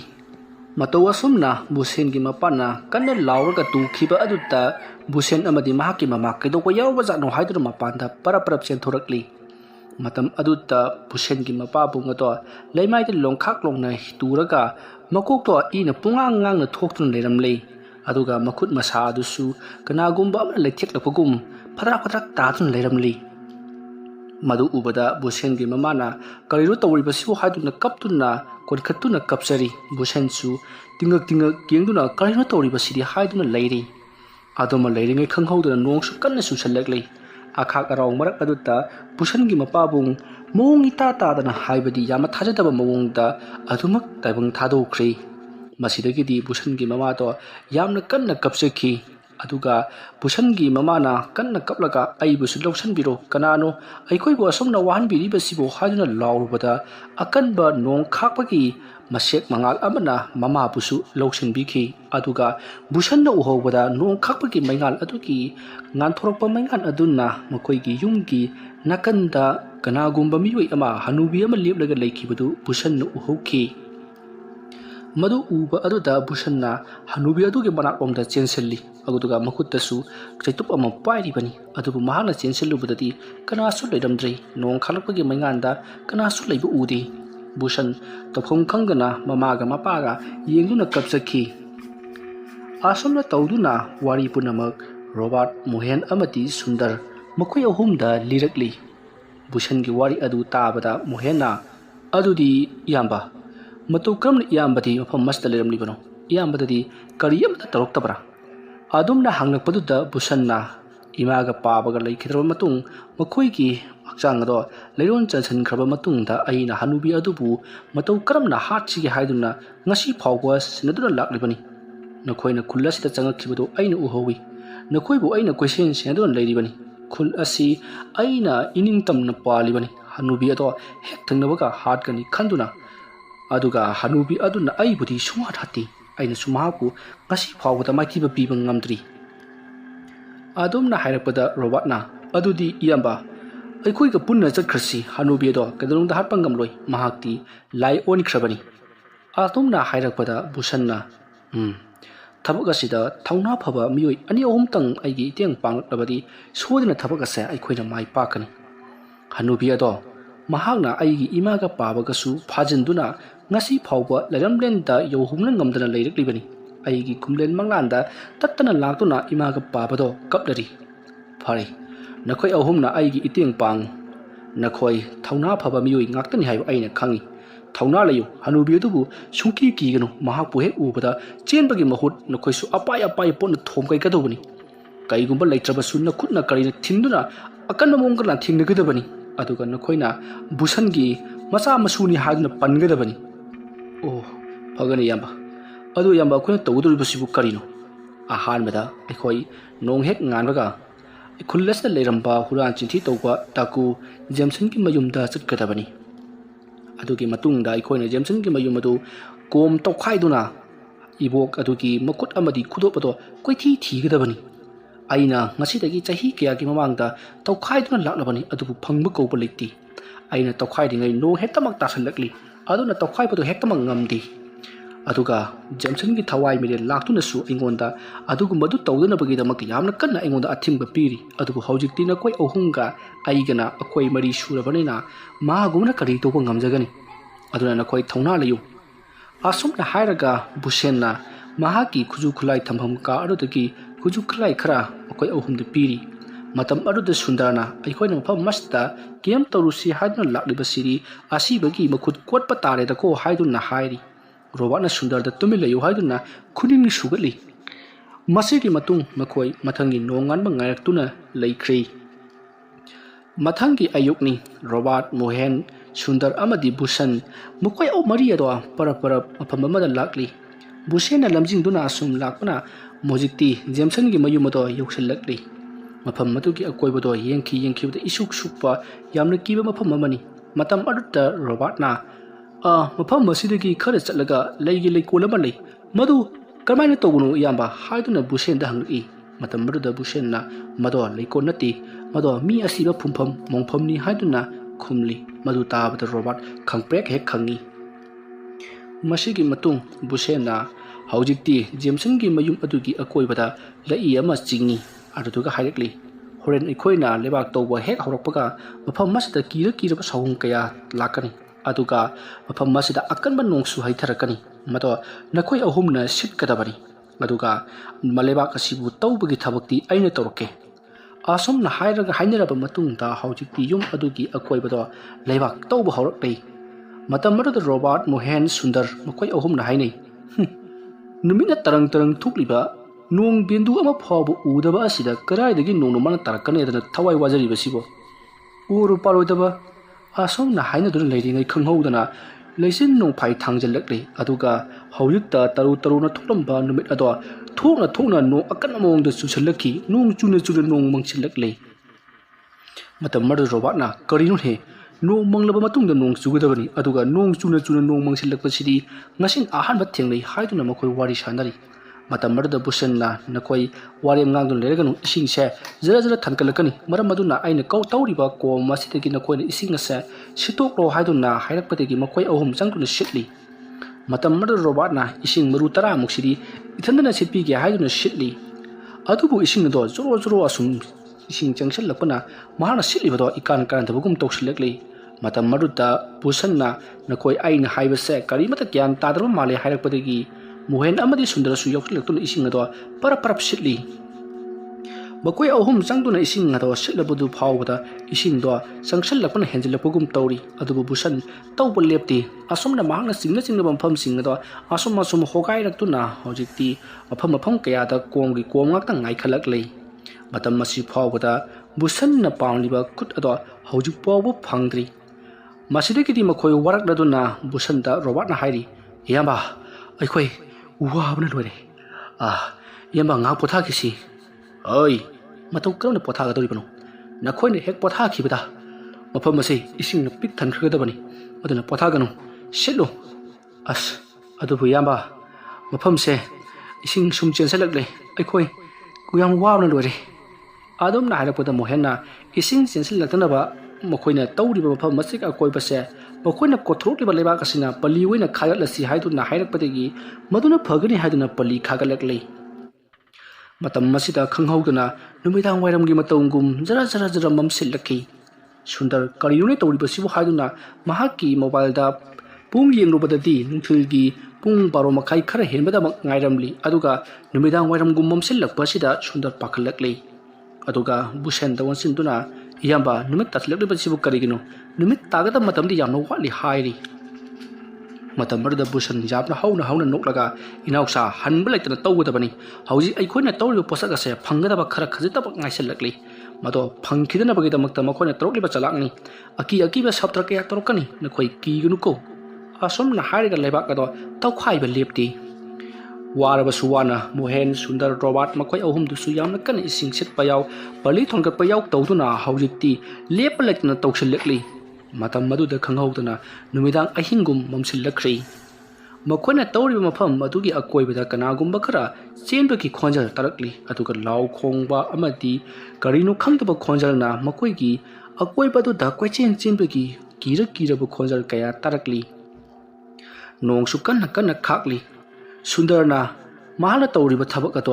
खतंग लेप्तुना मथक लोंदा कोले लेजुन जेंगलकपदा नोंग अमुक्तंग खाकपगी मैंगानदा हनुबी के सक्तम mama मखुट नाकन नाम तलगा मखुना तौरीबदु तमबि इलंगलंगना येंगलु लेरिबदु उबदा सुंदर खंप्रे खंगी बुथो ए हादुना लौरगा मुहेना fun चोंखली मुहेना थोराय मचनबु चोंथौने वाइने है हायरगा थोक काउथै रोबाना सुंदरगी हौनबि तरोकले हायदुना महाक्ति बलि खकटपदु लेप्ति मतम मदुदा बुसेनना होय नखोयगी नमित्ता चुरी पारी पाउद उरकनी मदो कीगनो से यौगत बखत ngairabani asumna hairaga tawbadi chungli lepti मतम मदुदा मुहेना अखुना तौरीबसिबु करिनो सनालोपा फंगनबसु नतबसिदा हाइदुना यामना बथवाय वाजरी मसिगी मतुंग मखोयना तौबा याबा तोरकपदा पुसेनना फीमयुम अमा लेरमबदु थेंगरी मदु थेंगबदुदा पुसेनना करिनो सिरि असमना हायरगा हांगोक्तुनु जेंगलोबदा सरु सरांग अमा ओइदुना लेरमकी मदु उबदा बुशन यामना हरावकी इनाउसा हौजिक्ति इवोकी खुद अदो फंगली हौजि वाटली बाहाइबपु खुदब अदु खतम ngaire हायरकपदा रोबर्ट मोहन अमदि सुंदर हा अमुकदा चप मनना हायरगा इसिंग मरक अदुदा चफुक लाउना फमथै बुसनना कदोरगेन हे हायदुना हांगलकपदा रोबर्टना अदुक चावख्रबा खुद मकक्तुमा थीनबो होनबदा अखोयदि थी मोइजिले अदुगा कुख्रबा खुदोबतु अमुक थीगदोरिबा असुमना हायबदा बुसेना नोकलगा हाय अपंगबसा खुद असिना खुदोब अदुगे लेफम तागलकदोरिबनी असुमना हायरगा महाकी खाउतगी अंगमुबा लंगमा लौथोरकले अदुगा लंग अदो हौजिक्ति खुद अदुदा किसलगा हाय नहाकी नपोट ओरिबा खुदोब अदु थीजरु चलु असुमना हायरगा थादोखी असुमना थादोखी बदुता खुद अदो मसा मतुमता पिरिक लाउना खुसासिंग अदो लेंगकलगा खोरो खोलगा चेनख्रे अदुगा खुदोब अदु लेइबा जगा अदुता खुबा अदुना हाइबदी खुसा मकक्सिंग अदुना खोटपा होखी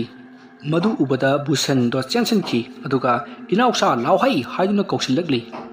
अदुदगी मखोयना मफम मतो तौखाइबा हौरकपदा खंगहौदना सुंदरगी मतुंगदा कनागुंबा अमना लेपलगा हय हाइदुना कौरकपदा सुंदरना कनानो हाइदुना लेथोकलुपदा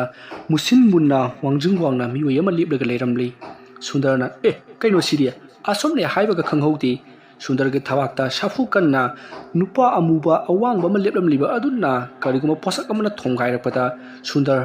पाइथोक्तुना ताइ लेखो मरक अदुता इसिंग मरक अदुता चबुक लौंगा तासनबदुदा सुंदर सोर फुंदुना हाइदुना इसिंग मरक अदुदा उपसनखी मोहन चेंसल लक्तुना सुंदर बु लोंथोखली अदुगा कैथोरगे सुंदर कैथोरगे नंगो अदुमना हारपदा सुंदरना खुदोंबि थिल्ली महाना अदुमना खुदोंबि थिलकपदरी कनासु लैरमदे मोहेना कनासु लैति कैथोरगे हाइदुना सुंदरदा हंगली रोबाचु चेंसल लकली मसिदगिदी रोबाटना सुंदर बु लोंखाक लोंना हिथोलगा महाके थबाक अदुदा मखुना गिट नमी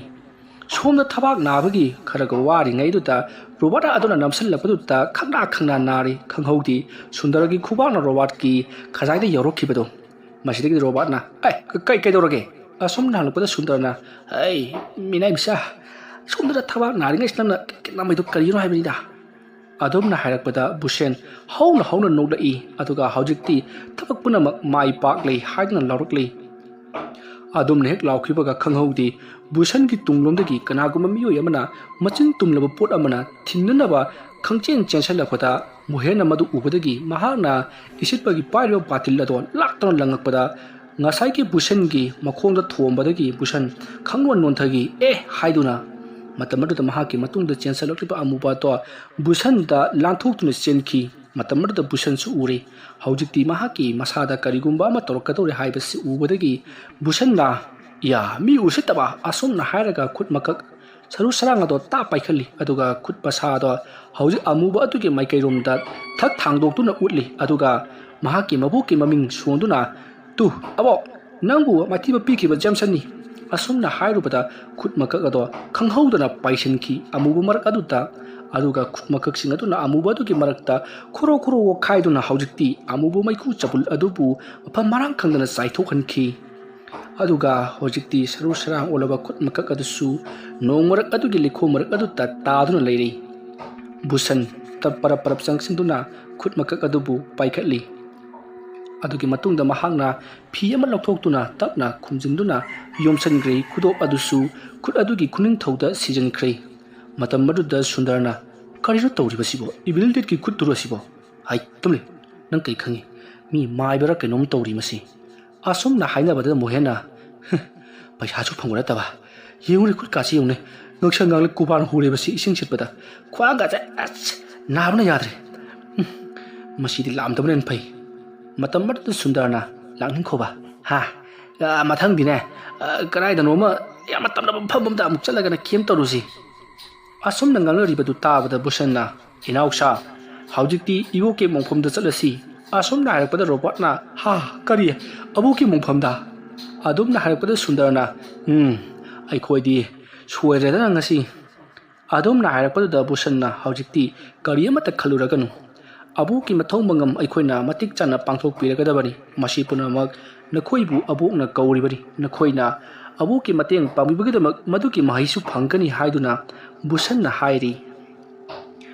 adumna ware sanadi ngai nongadu su hangkhri tamna tamna lechin nong phaising ado haidu khibana nungthilgi matam aduda oiri matam si pung ama khara helak labani ngakpada thengnaba thodok asida mohena soidre masigi lamse buildet ki lamduduni buildet ki lamdo numito yamna kuina tai adugane nongal badine pung ama ni khatani asumna makhoina wari sanadi ngai busendi mahak pairba yongpak ado thangkatuna chatkri inauksa aigi tung ilo u haram laga Robert Mohen amadi Sundar makhoisu busengi matung indirectly busanna abokna matam ngayu ai ki mathong mangam pakthokna bagi damakta sem saw hairakibadu ai haujikti makhoi ahongi matengna aina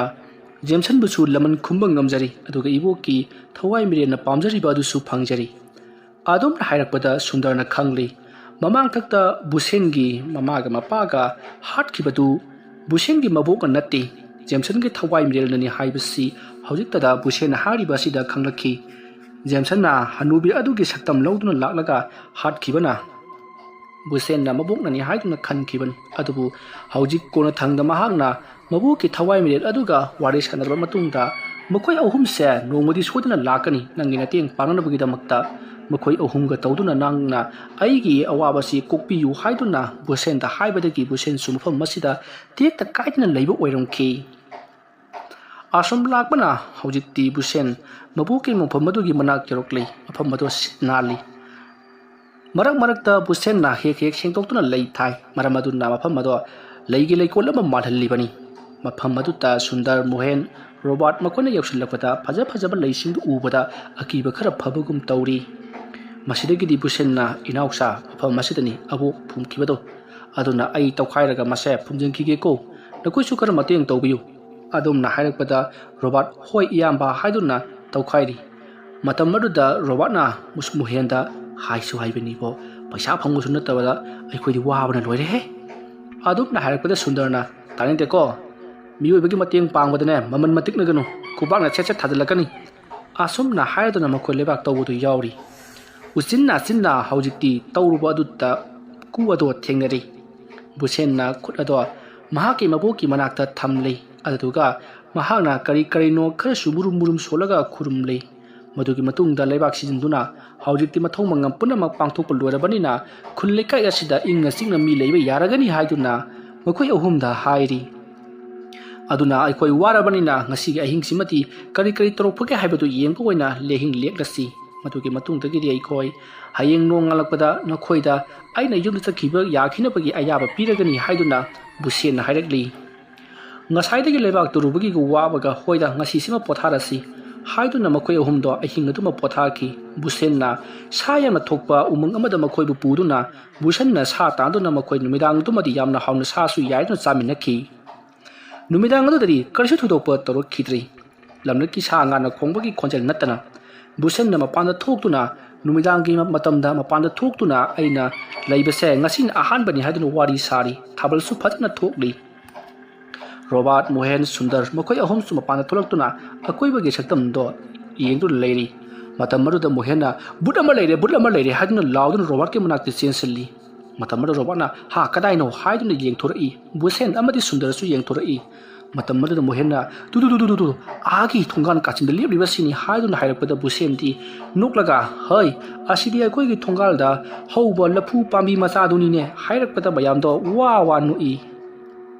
masidagi de makhoi मरी अदो पुनिंग चमनबगीदमक्ता वारी सादुना हौजिक मोहेन उरिबा अमुबा अदुगी मनाक्ता लाकपदा अवोयबमकी लफु वैरमखी मसिदगिदी मखोय थोंगालदा थोक्तुना ngahak hangchik talamlaba matungda tumlurasi thengle haiduna mahai changnarapda tunglomdagi kanagumba khonjal amana nasonana kawrakhi khonjal adu tabada makhoi maridi swai lauduna tung othoktuna jengnakpada Busengi mabok ato sa isu mas suraga makhoi gi lamgi chanabi gi phijol setuna leiramkhi madu ubata busen pungang ngai abok nang hojik phawpa nangki nahan phamda hanmang ngamdrabra haiduna hanglaki Robert Mohen amadi Sundar di kiman kibana makhoi ahum subsan naraga lengo naraga lebraga leiribani matam madutta busen ge manakta sangsilakli hanubi do adutuga isuibungo nahana aibu aran khobam phanghanduna haujik te hak lairam lenda ingna signa lai credo ngasi sodina chatlagani naha ke nateng pangliba marup ahom singa sisu naha ke nateng pangbagi damak lemna mangroi asom na hairaga makhoi ahumda nakhoi su maman naidraba thojal ase phangbu oyu haiduna bor piram laga hanubi ato busenda munna jengam laga naha chunga sidigi awapa kokcharo hairam laga hanubi aduna chatkhi Hanubi aduna satkhiba duta makhoi marin ukibasi Hanubi aduna kanagumba miyoi amabu sor laktuna singkhibadu uri Pusen nokraga aduni danibo asum da hairi Sundarna karino yamba haiduna hanglakpada Jameson ki thawai milal adu abokna sor laktuna singduna pukre hairi Masidagi di makhoi ahum do numidang asimadi butpet kanamda thengadana ahingsima pothagara haiduna khallubani adugati amukasu thingare hayeng so amuk laklaga thingki hairani aduna hayeng di khoi choidana yumda hanjakrage haiduna busen da hairi busen su nukladana hoi haiduna yare asamna tawduna makhoi marido nungaina tumki mathangi nong alaklabada busen na Robert Mohen Sundar makhoi ahumbu khulgi machin phawba thindurakli makhoi ahumna wari sana busen kalunana lakpadutta khulgi miyam punamak kari no khara haiduna koilaw lawnabadagi miyam tillari matamruda busen na Robert Mohen Sundar makhoina tawkiba thabaksing amadi busen na khul aduta tamdarba khudimak pharagani haiduna lawthorakhi matamruda khulgi miyam na makhoi mamanab ahum madubu ngasi su chakhiba yaroi haiduna khamduna thamki aduga ahing adumasu khul aduta makhoi miyoi khara sangduna sumbra haibado khamnopgidamakta ahing lekhi numidang aduta kasi thudokpa tawakkhidrei masidagiti khul aduta tawriba singato loinamak phakre haiba khangbadagi khungi miyam punamak yamna harawnakhi matawasumna khulgi khunja punamak makhoina hana leiramba khul aduta magi lawri yumphamda amu hanjanjaduna leiba phangjakhi masidagiti makhoi mayam singaduna Roberta yamlaba senpham sing amadi mana ngamjapa polam sairam kaya pibiduna makhoi bu thagatki amadi makhoi na chakhi matamda yapham mangol pirakhi